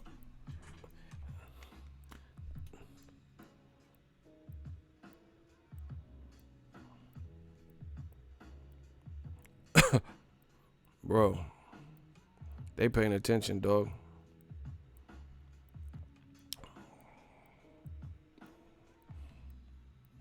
Bro, what the fuck is, look at, they paying attention. Ego. Keep in mind, I don't know this person. They found me some way on my personal page. Ego, can I borrow $550? I'll pay you back and you can put PayPal or Apple Pay and. Ego, Saturday at 3:13. Can I borrow $550? Man, get the fuck up out of here, bro. See, this what happens. Them motherfuckers be pocket watching. They be counting up their live streams. What the fuck was that? Like, how you gonna ask? Most people ask to borrow some sugar. You want to borrow $550? Man, hell nah. What the fuck? These motherfuckers is goofballs, bro. I ain't giving you shit. How you just going, I ain't never talked to you, never had no dialogue. You talking about, can I get $550? Get the fuck out of here, bro. The motherfucker gave me options, too. Yeah, you can send it PayPal or Apple Pay. I ain't sending shit. You a crackhead, bro. What the fuck is you talking about? The motherfucker gave me options. Venmo will do. What you mean Venmo, Apple Pay? I ain't Apple paying you shit. Chop you in your Adam's apple. That's what I do. That's Apple Pay. Karate chop your fucking Adam's apple while you sleep. Get that dumbass shit out of here, bro. But I told you, they be paying attention. They see the money coming in, bro. Salute to all the shooters. Yeah, bro. He said, "Can I borrow $500?" They about to cut my lights off. Oh well. You should have been practicing on your arts. If you was practicing your arts, you know your way around the dark. Now get in line, boy.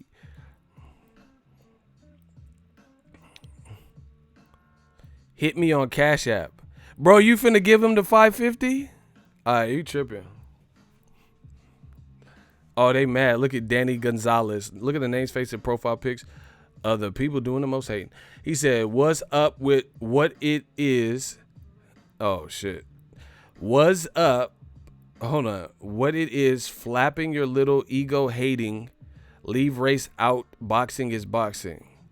This motherfucker be, y'all be drunk when y'all come to me? This shit say, what's up, what it is, you flaping, it doesn't even say flapping, you flaping your little ego, hating, comma, leave race out of boxing is boxing. Yeah, I didn't know you like to get wet, though. Sherm, Dust, PCP, Primo, like, y'all be off that wet.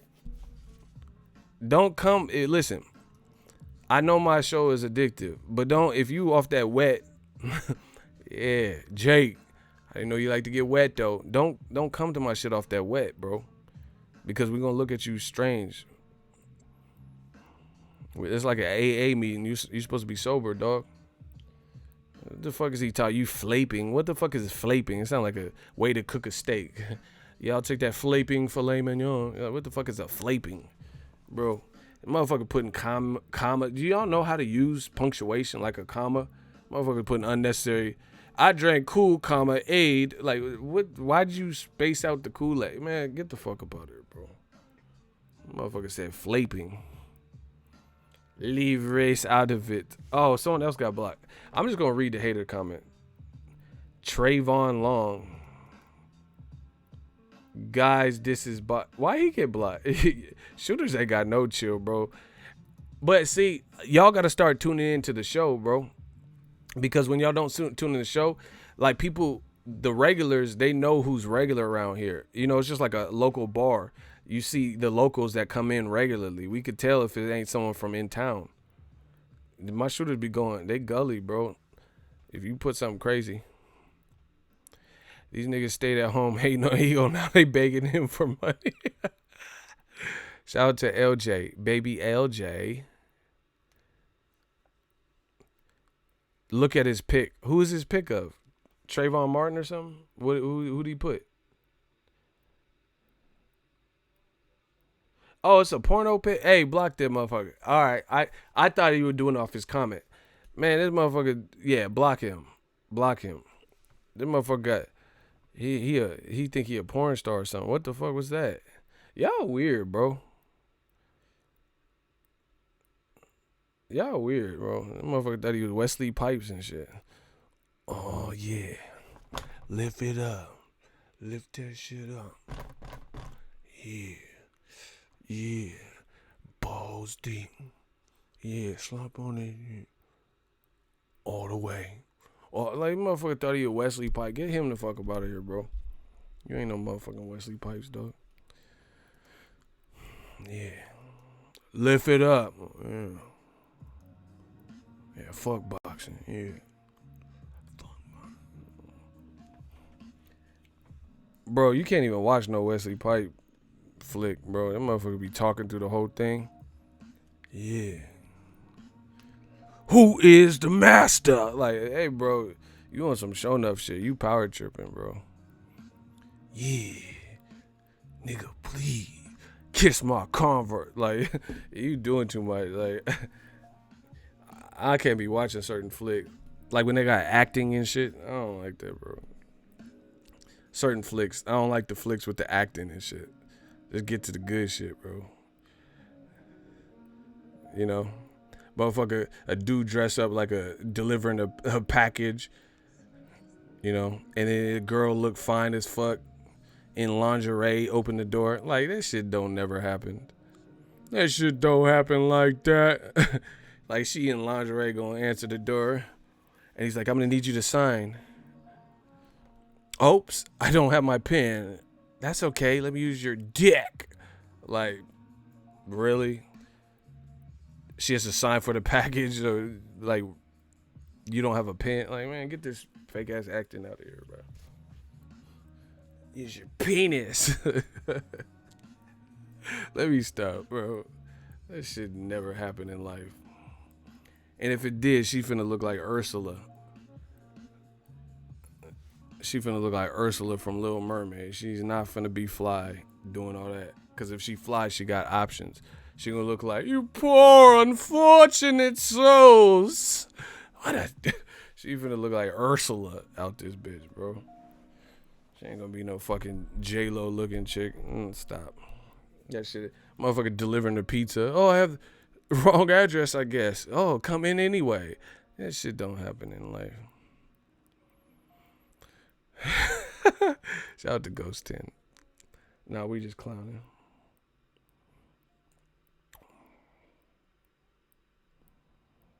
To a 6'2" muscular white Latino, it do. Hey, block him, bro. What are you talking about? So you would let the 6'2" muscular white Latino into your spot? Hey, he gotta go, bro. Harvey Rivers, throw him in the river. That was weird. He telling you his preference of what he want. Yeah, it will happen if he's a 6'2" white Latino at the door and he's ringing the doorbell. Touch my body. Like, what the fuck? These dudes be weird, bro. I don't even know what they be talking about. Yeah, touch my body. London Bridge is falling down. Touch my body. These dudes be tripping, dog. Yo, my boy, what up? Icy, don't put me out there like that. I am not pulling up. Icy trying to, don't read his comment, bro. Icy trying to get me on some Me Too shit. They talking about Ego Cosby. I would like to put the Charlo with the pudding. I just put up to the bitch's house. You see, trying to drop off the package. Like, Icy trying to have me out here stuck. That's fucked up. Icy trying to take over the channel and host. He gonna have me on some Ego Cosby Me Too list. Nah, bro. I respect all ladies. I'm gonna make a chick sign a permission slip, bro. Fuck that. You ain't finna have me crossed up. You cannot say fuck with the pudding and the quaalude. I know you see me in the Ghost Dad as my movie. Hell nah.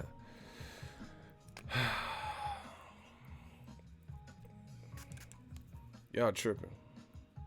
But anyway, when Canelo gonna fight Andrade? Hey, okay, hold on. We gotta talk about this. Canelo fighting in a week or two. Where's the promotion? Hey, spent $1 million a track and went over the budget. Block Brandon White. He just learned his alphabets and shit. Oh shit, Icy. Shout out to my dude Icy. He back. He just got a badge back in bucket. Buck him. Listen, Canelo is fighting in in a week and a half, and I ain't seen no promotion. Y'all. They like they think the fight is like you're not HBO. Like you just been out 40 plus years and you have a built-in fan base like that. You still got to promote. Dazn must be they must be over their budget, bro. How you have all these fight seasons and shit? Look. All right. Let's do some simple math. 10 hours, 4 years, nigga. I could divide. Let's do 2 of them shits was due. Let's do some simple math. One was the other was Illmatic. That's a one hot album every 10-year average, and that's so lame. Shit is garbage. What you trying to kick knowledge? Listen. They said Kovalev is getting what Jacobs got, basically. Right? Right? Jacobs is rumored to, it was actually published that he got $12 million. I ain't the smartest brother in the world, but Jacobs getting 12 million and Kovalev getting 12 million. 12 times 2 is 24. Eh? 24, right? Half a day, half a 24-hour day is 12 hours. 12 times 2 is 24, full day, right? He said, put it together. I rock hoes, y'all rock fellas. Yeah, shout out to Ether. So, Kovalev is basically getting the same amount of money that Jacobs got. 12 million apiece. 12 times 2 is 24 million. Canelo is slated to be getting 36.5 million on his deal twice. I'm just talking about his fights for this year. That's 73 million. Now, if you add 73 million plus 24, so I'm just talking about Canelo's 2 fights this year, that's $97 million paid out to the main event only. And if you round that up, that would be closest to 100 million. That's a fucking problem. Unless they're lying about these numbers, that's a problem to me. Canelo versus Jacobs felt like an empty fight week. It did 600,000 allegedly concurrent DAZN subscription views or whatever. How are you paying Canelo and his opponent for 2 fights in 1 year $100 million? Not talking about, reserving the venue. Not talking about Ryan Garcia is going to be on the Canelo Kovalev card. And he's supposed to have gotten the most luxurious, best boxing prospect paycheck that a boxing prospect has ever gotten. So to put Ryan Garcia, he was pissed off, said he wasn't getting paid enough, blah, blah, blah. And they worked it out. So you're paying for Canelo Jacobs and Canelo Kovalev. You're basically, for those just the main event, you're paying about $100 million according to what is being stated. Then, like I said, you got to tack on like however much it costs for the venue, and everybody got to get a cut. Ryan Garcia, whatever he worked out to get on the Canelo Kovalev card, he says he has the most lucrative deal, one of the most lucrative deals for a prospect ever signed. So I'm assuming he got some good money, right? So that's a lot of money for very little, for 600,000. And then to top that off, you're not doing pay-per-view. So like if you're doing pay-per-view and Canelo did at $80 a pop, $75 ticket, pay-per-view, then that would be one thing. But you're charging $9.99 to $19.99, right? That's how much you're charging.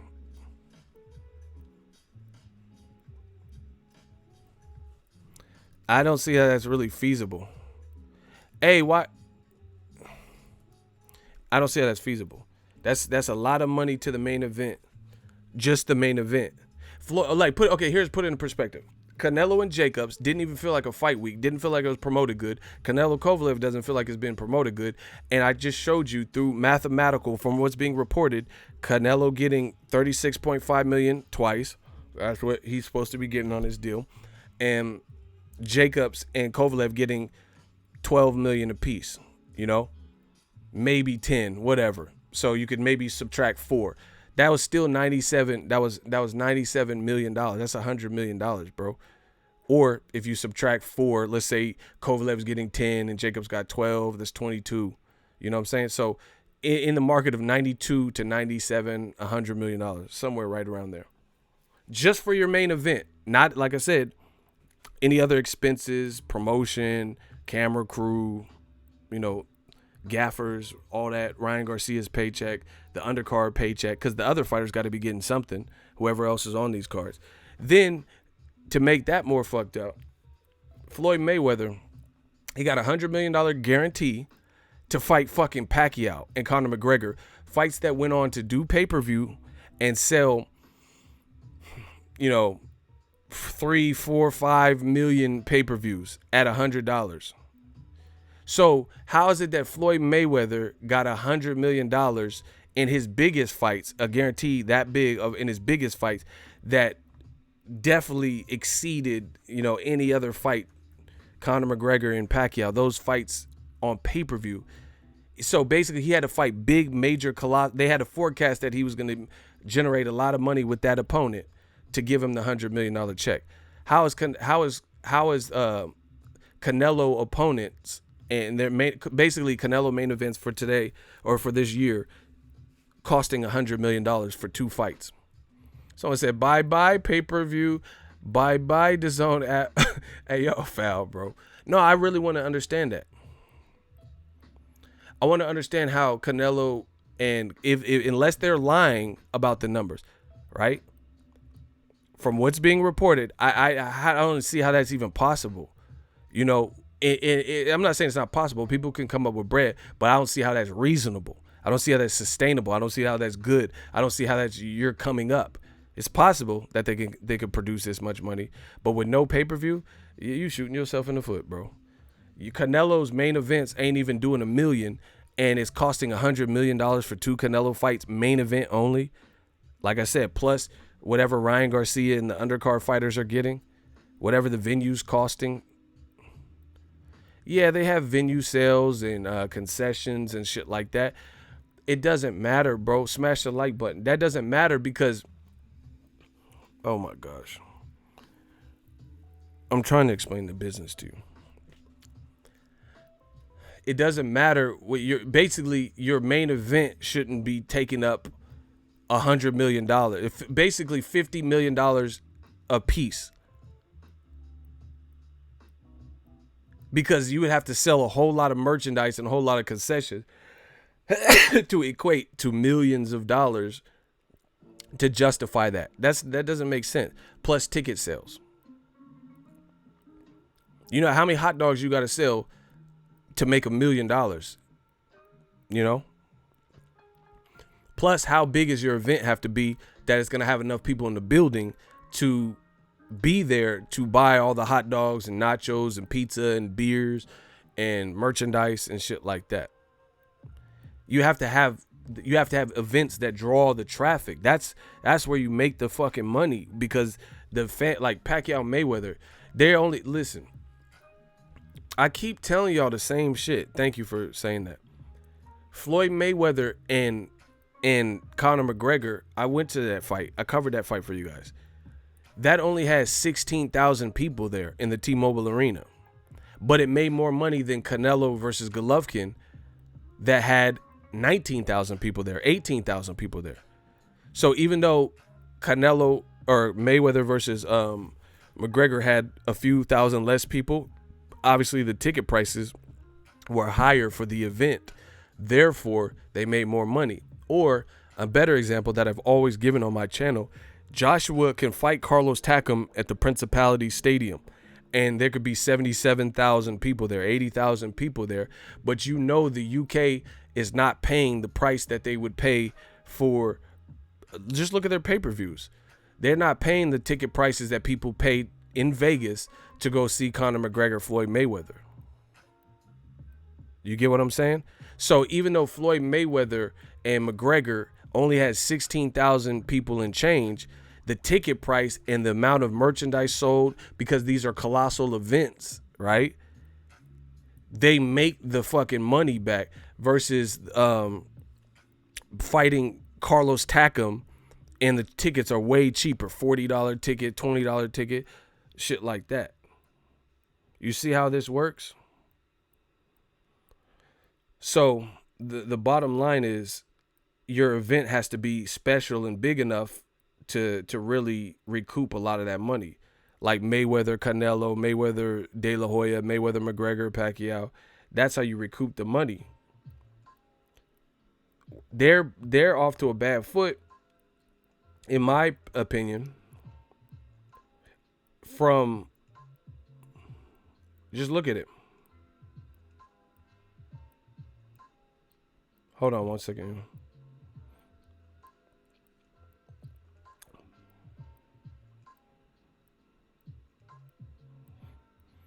Listen, they're off to a bad foot because, like I said, hold on one second. My bad, yo. You trying to recoup money or whatever.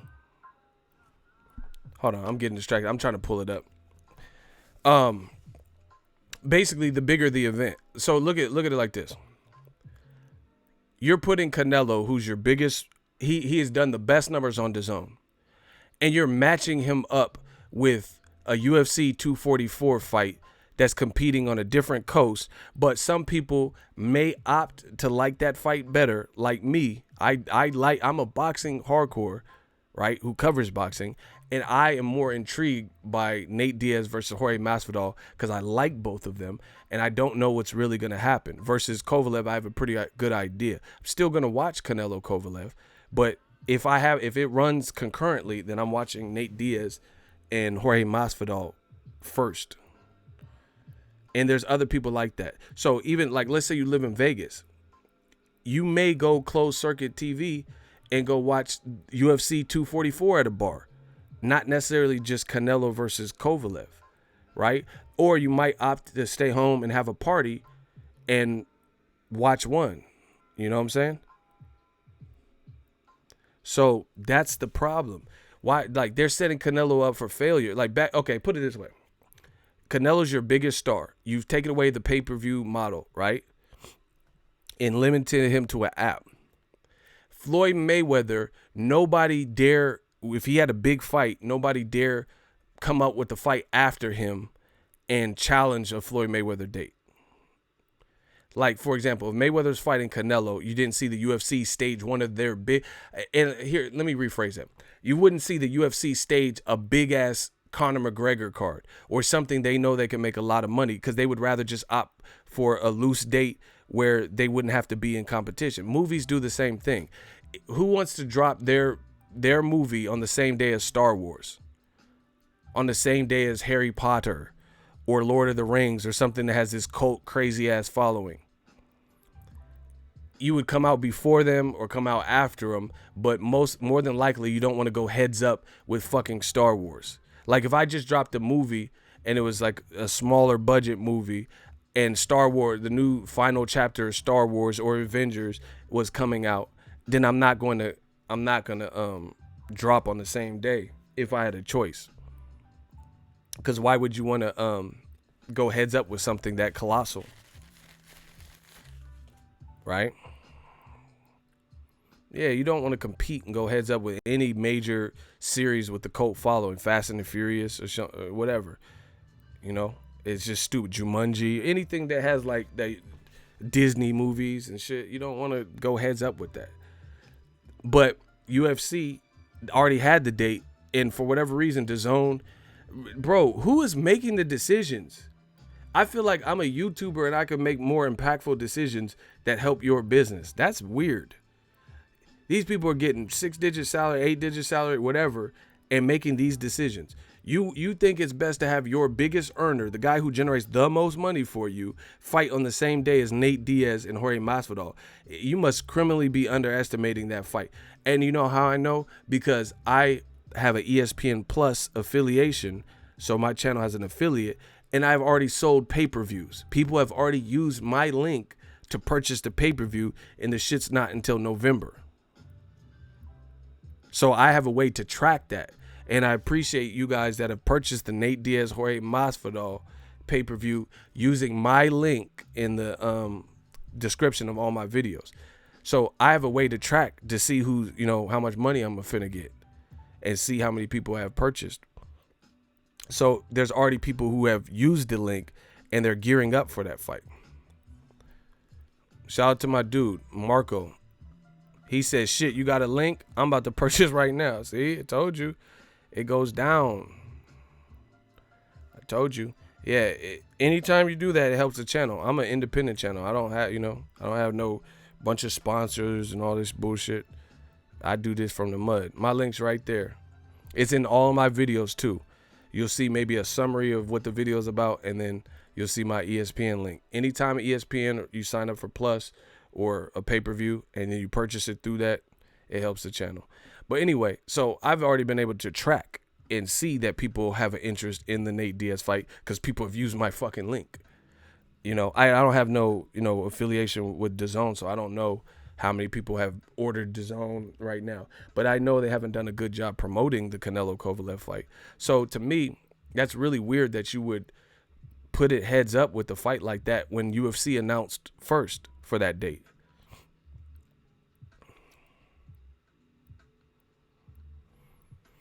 That doesn't really make sense to me that UFC announced their date first and then you chose that date on top of them. So that's one decision. Then Andy Ruiz has been such a hit since he became heavyweight champion. Dazn wanted to fight in the USA. Andy Ruiz wanted in the USA or Mexico. He's training in Mexico, and I think it represents a bigger fight happening in America, right? They put it in Saudi Arabia because Eddie Hearn don't want Joshua to lose, and he's trying to get 1 million UK supporters to push Joshua and make him comfort. Bro, I don't believe one bit. I don't believe that that Joshua didn't have a panic attack, because look at the actions. Joshua said, oh yeah, I'll go to the scene of crime, fight in Madison Square, but then he don't want to fight in Madison Square. So I think the panic attack was real. Because why are you trying to give Joshua this crowd advantage? Why are you so fearful to put the fight back in America? You would rather put the fight in an area not really known for having major fights. The venue is not even finished being constructed, and it's an area that is currently war torn with Yemen and at war, and there's been drone attacks. You would rather put it somewhere like that than to put it back in the area that makes the most sense, probably for the fans, to make the event colossal. And DAZN told you on tape that it made more sense to happen in America. So to me, they want to make it harder for Ruiz's fans to travel from Cali or the States or Mexico to go visit, and make it easy. Because I told you guys, if you come from the UK, that's a 5-6 hour flight to Saudi Arabia coming from the UK. If you coming from California, where Ruiz is from, then it's like a 16-hour flight. If you're coming from Mexico, then it's like a 25-26 hour flight. So it's definitely easier and more accommodating for UK fans to travel 5 hours. That's me going from Cali to New York. That's the same flight hour time. Any fight, if you ever see me, I live in Cali. If you ever see me cover a fight in New York, that's how long it took me to get there. 5-6 hours. So that's way more accommodating for UK fans coming from London and shit to go to Saudi Arabia than anybody else that would probably be hardcore Ruiz fans.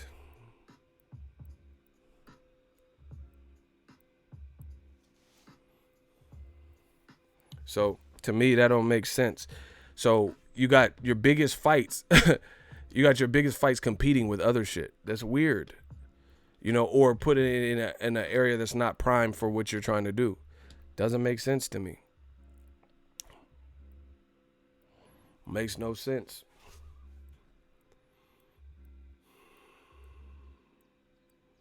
According to Big Baby Miller, Joshua got $75 million for that fight in Saudi Arabia. Shit, he's winning. That's a lot of money. But what if he get knocked out? Bro, I don't even care, bro. Whatever. What if, okay, look at, bro. I don't like the gambles DAZN be doing, bro. There's no sweet way to put it. They be doing some weird gambles. Let's suggest that Big Baby Miller is in the know, because he was linked to fight Joshua, so he might have some ends or connections, right? If you pay Joshua $75 million, what if Ruiz, he didn't do anything in the first fight? What if he gets knocked out again? Now the motherfucker got $100 million of somebody money, and his star power is shot. He's going to really have to climb back up the ladder, and it's going to be a huge detrimental loss, second loss. That's a huge gamble, bro. That's I don't like that. Dazn, they're not even taking smart bets, smart risks. Then they got Ryan Garcia. They just did a new deal with him because he was pissed and trying to get out of his contract if they didn't pay him, or that's what he said. And then now they pay him all this money, and then they putting him in with a guy who's supposed to be dangerous, Romero Duno, which is a major step up. And he has to look good and or win and not lose. Same thing with Canelo. Nobody told Canelo to fight Kovalev. So what if Kovalev has another, a great night like he did with Anthony Yard? Well, it wasn't a great night, but the result was a great night. You know what I'm saying? Bro, they putting all their fighters in horrific positions. Canelo's competing with the UFC major card, and he's moving up in weight. So what if he doesn't look good? I think Canelo's stylistically, but what if he bit off more than he could chew in that weight and that punching power, and Kovalev's tougher? Because if you really think about it, the more I start thinking about it, this is the year of the upset. The other thing is, for Kovalev, he gets hurt, but he's been hurt by qualified light heavyweights. He ain't never been hurt by nobody moved up in weight. So, it's like, so Ryan Garcia's in like a super step up fight that could be dangerous. Canelo's in a dangerous fight. And then Joshua, we know he's in a dangerous fight because he lost the first one. Usyk didn't look good. Bivol, didn't look great. Bro, this shit, they're not taking bets that I would take. No ego. What if Canelo and AJ lose? Man, bro, that don't. Y'all better pray that don't happen. If they both lose, or like, man, and see, this is the other thing. This is the wild card that Dazn. This was the problem with having a predetermined pay scale like Dazn, where fighters know, one, you can lessen their initiative and motivation because they kind of know what they're getting. But what about unforeseen shit, like when motherfuckers piss dirty or pop dirty? You got all this money tied up with certain fighters. What if one of the major names fail a drug test? Like, for example, I'll just use an example because I haven't heard of any failed drug tests and the fight's already elapsed. So let's say Spence Porter. Let's say one of them popped dirty, before the fight. If one of them popped dirty, then they probably won't get paid. But you've already paid into the Canelo brand a lot, like ridiculous, like 15, 18 mil to fight Rocky Fielding, 40 mil almost to fight Danny Jacobs. So you're already super invested into the Canelo brand. So if he fails another drug test, or I'm not saying he will, I'm just saying, if anything, if he gets injured, if he fail, bro, that's gonna hurt you. So Dazn, like I keep telling y'all, the Dazn curse, they walking on the tightrope. Canelo can't fail a drug test. Kovalev can't fail a drug test. Neither of them could pull out with injury and then try to scramble for a substitute opponent. The Ryan Garcia fight that people are checking for, Romero Dono had the shirt. None of them can get injured. None of them can have a bad performance. Bro, it's literally walking a tightrope. Joshua can't lose. You're putting this is a lot. This is like you're putting all your pillars in position. Triple G already looked horrible. That's already done. He fought Steve Rolls and it looked horrible, and he fired Abel, who was kind of keeping him in the media. Now him and his trainer don't really build up fights or trash talk. Plus he lost to Deryevchenko and looked horrible. Usyk was supposed to make this huge splash at heavyweight that he failed to do. Bivol calling out Canelo, but his performance is not something that would lure a major fight, most likely. Andrade is on no man's land. Nobody wants to fight him. And then you got all your fighters in dangerous fights. Ruiz, Joshua. I mean, not Ruiz, but Joshua, Canelo, and Ryan Garcia. You got all your pillars back to back in tough ass fights. With what if they look bad? Man, I don't like it. And then so much could go wrong with KSI Logan Paul too. You know, this is two people fighting without headgear. What if one of them gets a cut in the second round?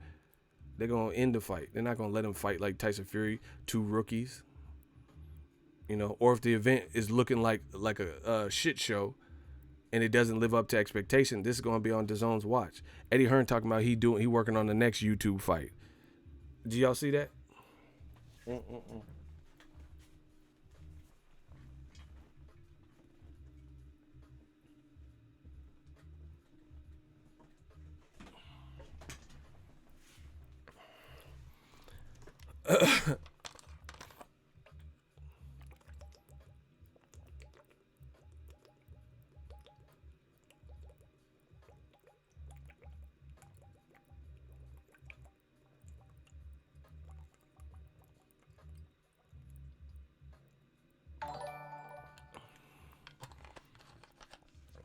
Man, I don't know. I just don't think these are not good strategic risks to me. Man, I was so thirsty.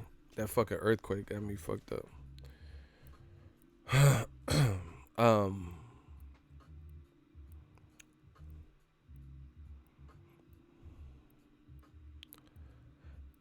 Hey, that's a great point. Wrench Mafia. Joshua, bro, oh my gosh.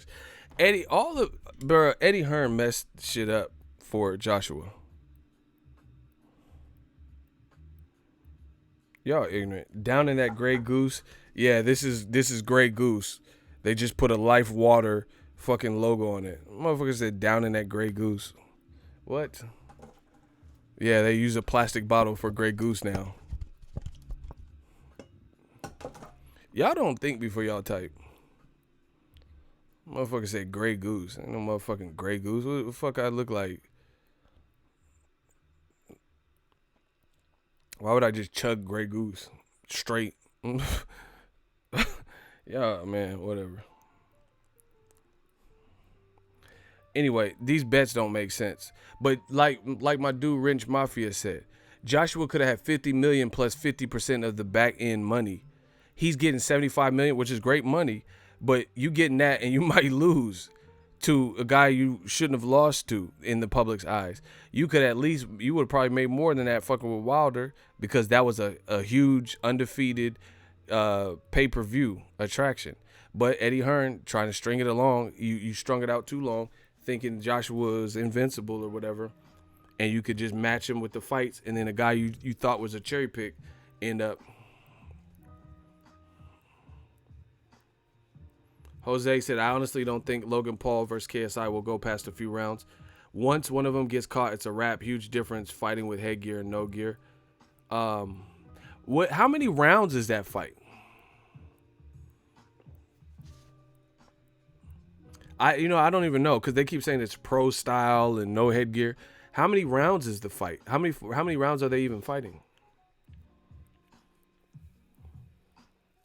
I don't even know.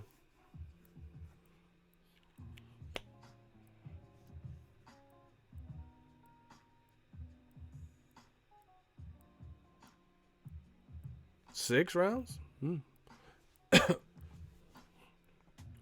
I don't know. I'm not sure. But can y'all picture this? Canelo, listen. How is this a smart bet? Putting Canelo up with UFC 244, right? UFC 244.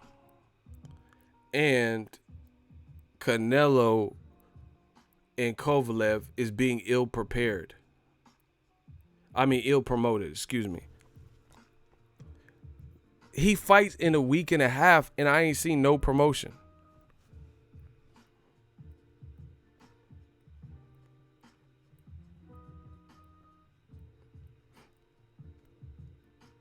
Look, These are screenshots of the Dazn app.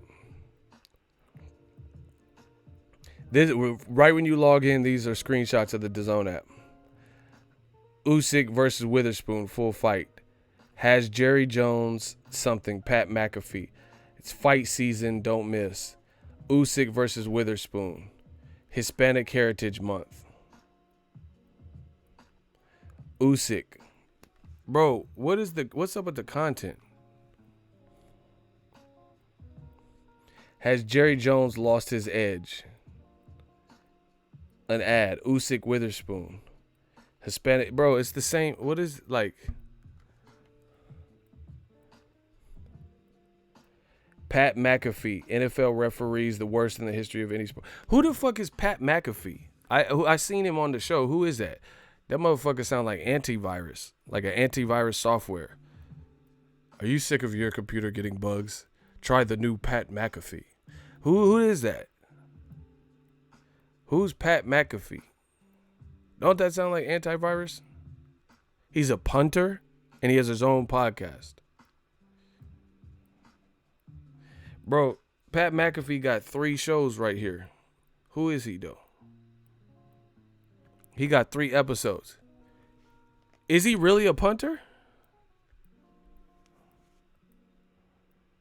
He's a punter? Like this is like no bullshit. Who's he play with? Oh, he really is. Okay. Who did he play with? Pat McAfee. That motherfucker sound like antivirus.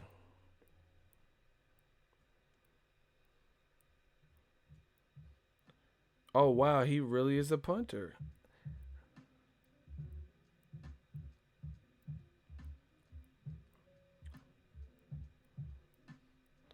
Who does he play with?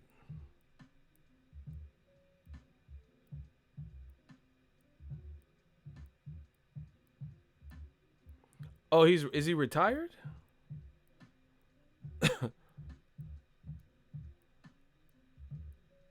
McAfee is a G2. Who is he? Like I don't understand. Is he active? I don't know who he is, bro. I just seen him on the DAZN thing. He's a G. What did he do? What G shit? Like what do you? I don't even know what you're talking about. Oh, so he's not active. Okay. So he's a retired punter. Got you. But why? Okay, so what makes him a G? I meant the real McAfee. What does that even mean? I thought you said he was a G. What does that mean?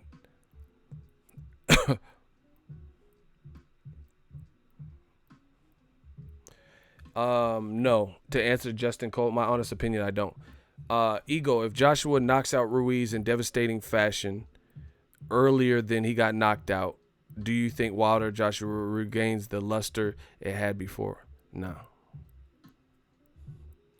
No, I don't believe that. Because it don't matter. Joshua, when he's undefeated, we never seen him drop 4 times. Do you get what I'm saying? So the fact that like it's not the part of okay, Joshua had gotten dropped by Klitschko 1 time. And then he came back and stopped Klitschko. So that was, you can't really fault someone. Klitschko is a big ass dude. Klitschko kind of looked taller than Joshua too. So Klitschko's like 6'6", and he's big. He's a legend. So, and he weighs 260 something himself, 250. So nobody held that against Joshua.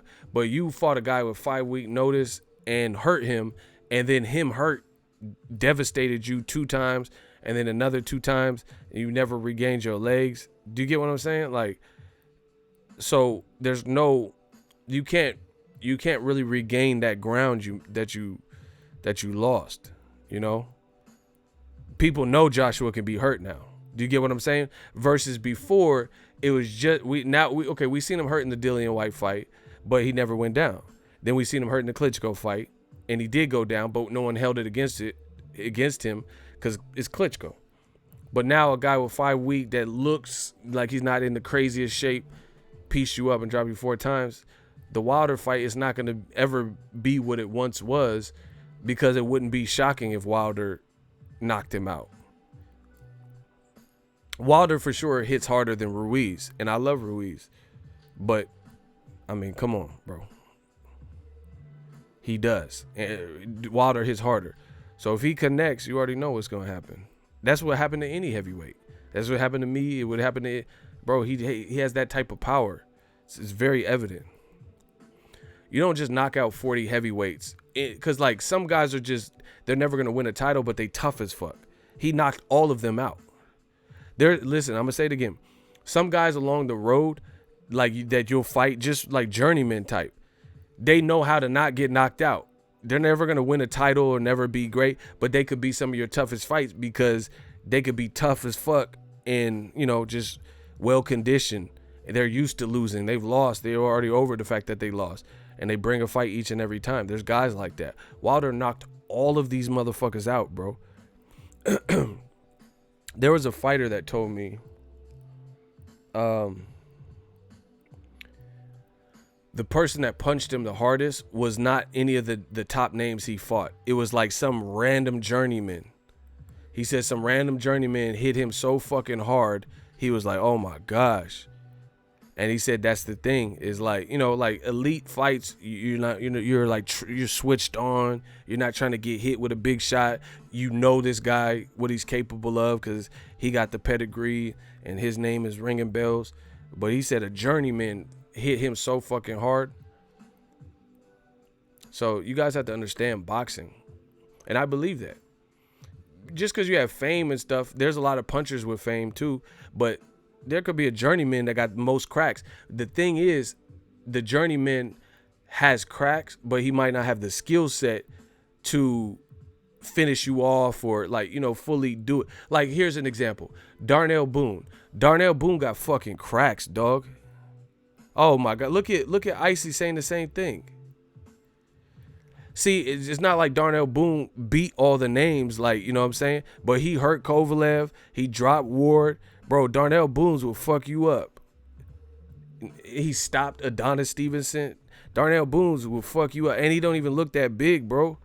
I seen him at a fight. He didn't even look that tall or nothing. But he got God-gifted power. Same thing like Kendall Holt. People sleep on Kendall Holt. Kendall Holt had real cracks.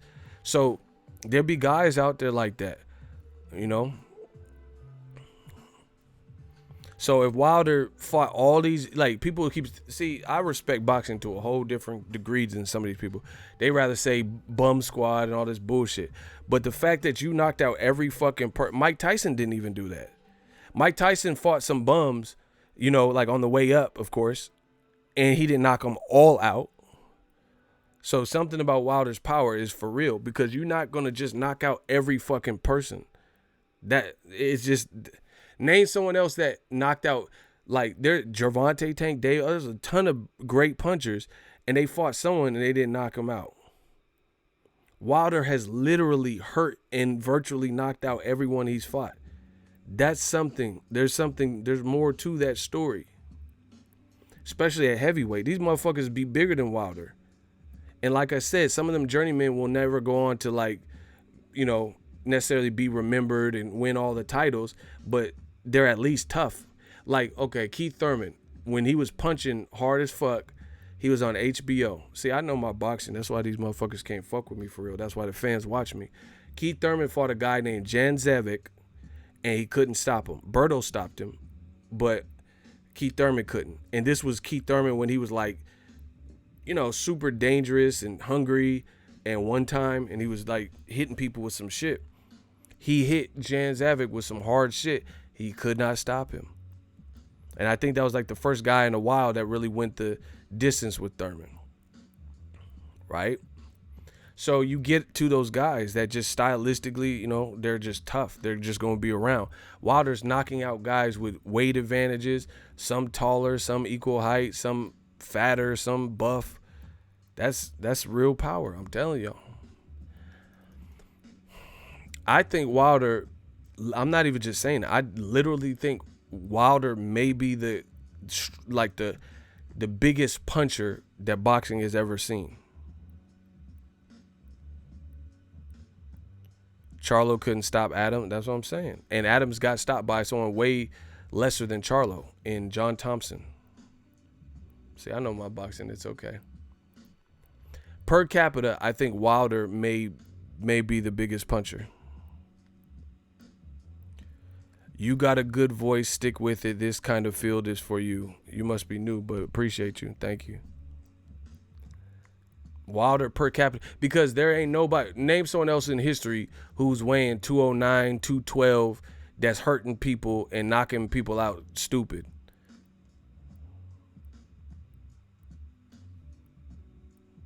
Mike Tyson, he weighed like 218, 215. So we obviously had power. But like I said, look at Mike's record. He fought some random people and he didn't knock all of them out.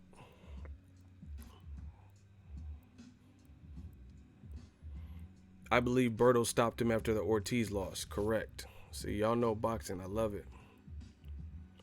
Wilder is long, that's why. Yeah, I think it is. It's because he has natural God-gifted power and he's like athletic with his weird-ass length arms and shit, bro. It's just that's what it is. So when that shit touches you, it's just, bro. Everybody, listen. Name one person. Show me right now in the next 30 seconds. Show me how to get to one person that sparred Wilder and said his power is overrated. Like someone who was in camp. Like Gerald Miller, they don't like each other. I never heard him say Wilder can't punch. That punching shit was a myth. David Haye, he said, oh yeah, Wilder's fucking dangerous. I had to be switched on the whole time. Richard Hightower, he like 6'8" or some shit from the UK. And he sparred Klitschko, both of them. Sparred Tyson Fury, AJ, and Wilder. And said Wilder's cracking. And he said Wilder hits. He said he had a whole list. The Hightower dude, he had a whole list of. He said Wilder hits like 5 times as hard as Vitaly, 6 times as hard as Vlad, 8 times as hard as Joshua, and like 10 times as hard as Tyson Fury. He had like a whole breakdown. And my dude Limroy, he's a heavyweight, right? Limroy sparred with Luis Ortiz, Alexander Povetkin, so he was in Russia. He was sparred with Joshua and sparred with Wilder. He said Wilder by far hit the hardest, harder than Joshua. Bro, people ain't gonna just make shit up.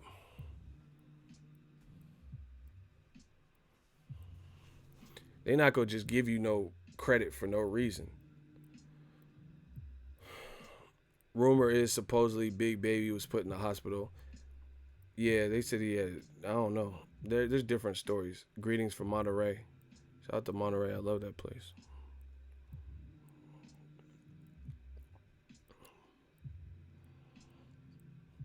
Like, listen, just so you put this in perspective, I'm about to get out of here. I've been doing these long ass streams. Usyk weighed more than Wilder versus Tyson Fury, and Tyson Fury is bigger and weighed more than Chaz Witherspoon and was more active than Chaz Witherspoon. Usyk could not hurt Chaz Witherspoon. Granted, it was his first fight at the heavyweight division, but he's still a skillful 215-pound man plus whatever he rehydrated to. Wilder weighed in at 212 and a half and put Tyson Fury on another planet. And Tyson Fury, Chaz Witherspoon weighed 242.2 or 242. Just we'll say 242 versus Usyk on the night before. In a smaller frame, Tyson Fury 6'9", weighed like 256. Right? He weighed like 256 at 6'9" frame with longer arms, and Wilder destroyed him in that 12th round. Usyk never even hurt a 5-day replacement. And then the 5-day replacement said he was just tired, which is what I told you. He said, I was never truly hurt. I was just tired and, out of shape. Which is what is, how is it that the shit I say people keep saying it and vouching for what I'm saying? But owe me to be telling y'all all this bullshit and it never come true. I'm out, man. Appreciate everybody for tuning in. Shout out to everyone that used my link for ESPN Plus purposes. Crawford is fighting Mean Machine. I have to talk about that, do some videos about that. My quick thoughts, Top Rank, they doing what they can to try to make a good card. I'm more like, I like watching Crawford fight, so I'm a support. You know, like I'm a definitely watch it because I like watching Crawford fight. But I do think Teofimo versus Richard Comey is that's probably going to be the scene stiller fight. I'm pretty sure from what I've seen from Mean Machine, I don't see him fucking with Crawford like that. But he has some pop, he has some power, so we'll see. You know, we'll see what happens. But I think the fight to really check for there is Teofimo, because the winner of Teofimo Comey is likely to be one of Lomachenko's mandatories. Exactly. Floyd said his hardest fight was with the journeyman. It might have been Emmanuel Augustus. Bro, that's how it is. Just because you have a name, like this is gonna make some people mad. I think Canelo has good power, but Canelo's power is kind of overrated. Canelo, if you really think about it, who is Canelo really stopped like that? And please don't tell me Amir Khan, because he had no business even fighting. Canelo, like the people act like Canelo, like again, Canelo, he has power, but it's not like, I don't know. He don't have like one punch power.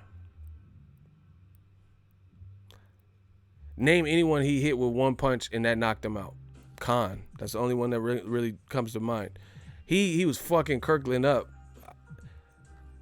but that's a guy with no defense, and it was accumulation of just bye, bing, bing, bing, bing, bing, bing, and then he gave out in the third round or whatever. Liam Smith, man, see, that's what I'm saying. Yeah, it's accumulation power, dog. Pedro Angulo, fuck no. Angulo head went back like that, and the ref just said nah. Angulo never even hit the canvas, I don't think. He was just getting fucked up. Yeah, exactly. Khan was his best stoppage, a guy who never should have been in there with him. Angulo was don't get it twisted. Canelo was getting busy on guys like Angulo and Kirkland, but I'm just saying it was like he beating you the fuck up, like Rocky Fielding. He's just beating them the fuck up. Accumulation power. Like, in my honest opinion, per capita, Tank Davis has more shocking power than Canelo. And I like Canelo a lot. But it's true from what I've seen. Like, okay, watch Ricardo Nunes fight. Nunes was like, he lost focus for a split second and got his bell rung where he was fucked up and instantly shelled up and went to the ropes. His head went like that, and then Tank hit him with a hook, and the dude's head said, "Bow." Bro, I ain't never seen Canelo do someone's head like that, bro.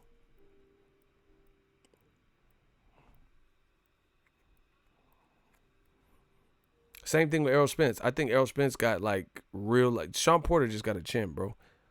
And Sean Porter made it a crowding fight, so he couldn't get the full trajectory. But watch like Errol Spence versus Leonard Bundu. Errol Spence, he bow and then walked off like this, like Bigfoot and shit. And Bundu looked like a Toy Story toy when Andy would come back. You remember? Anyone seen Toy Story? Remember when Andy would come in his room and then the dolls?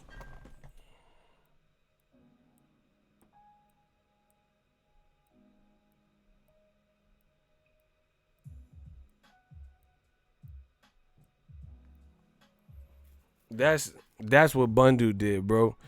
When Andy be coming in to check on these motherfuckers, Woody and all, yeah, bro. They be like, "Hey, what's up, Buzz Lightyear?"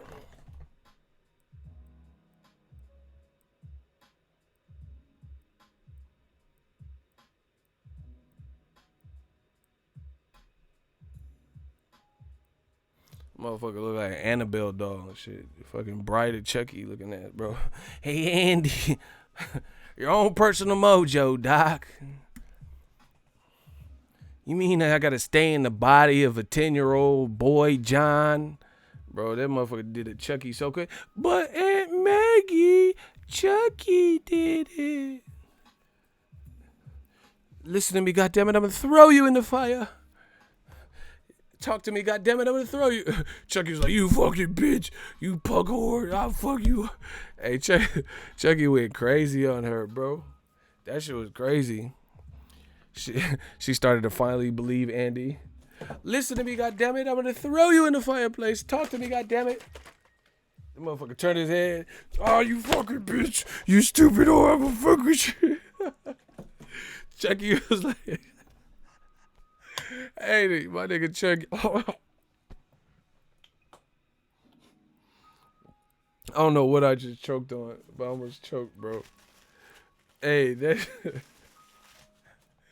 my homie Chucky, bro. Yeah.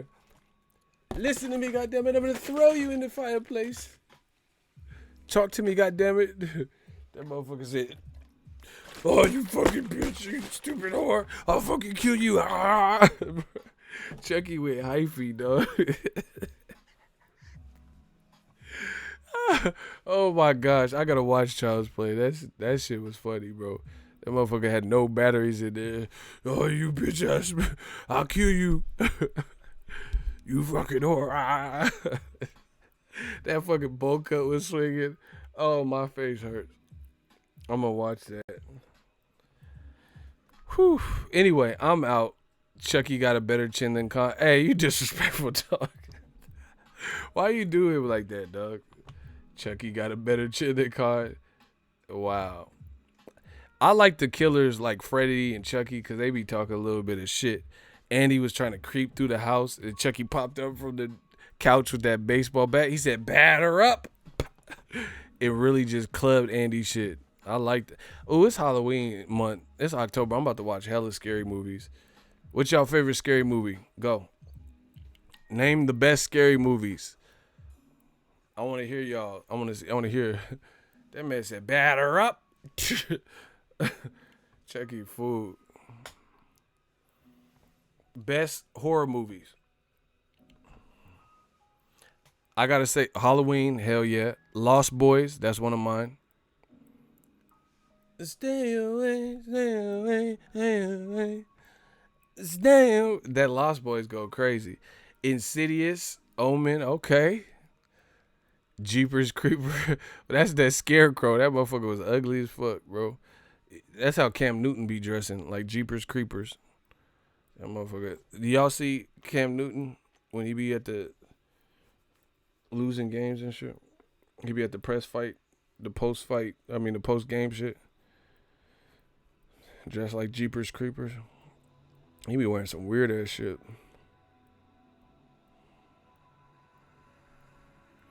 Look, he ain't dressed like Jeepers Creepers though.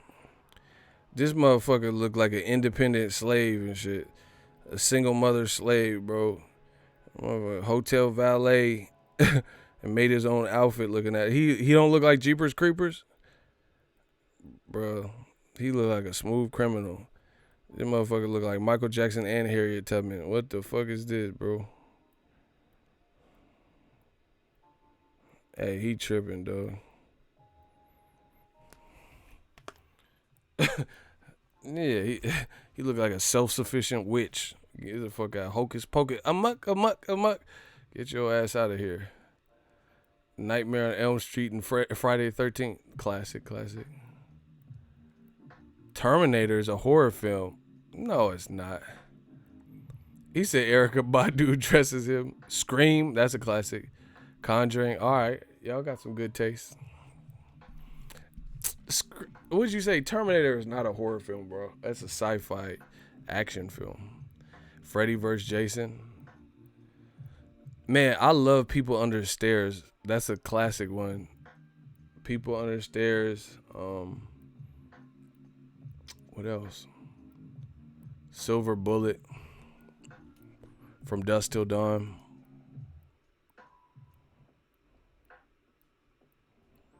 He said Janelle Monáe.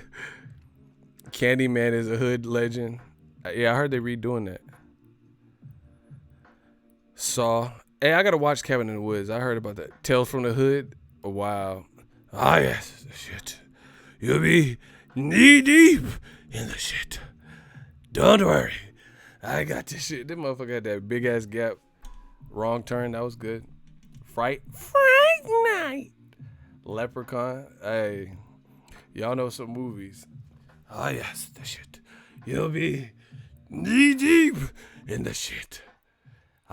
Don't worry, I'll show you this. Like, he was tripping. Ego watched The Void. Throwback to films like The Thing. Ugh, I like The Thing. That's my shit. I don't think Get Out is a scary movie though, like that. Anyway, I'm out. Appreciate y'all for tuning in. Gang, gang. I told you we got the livest live stream. I'll be back with some more heat. Welcome back, Icy. Stop killing folk in the comment section. Peace.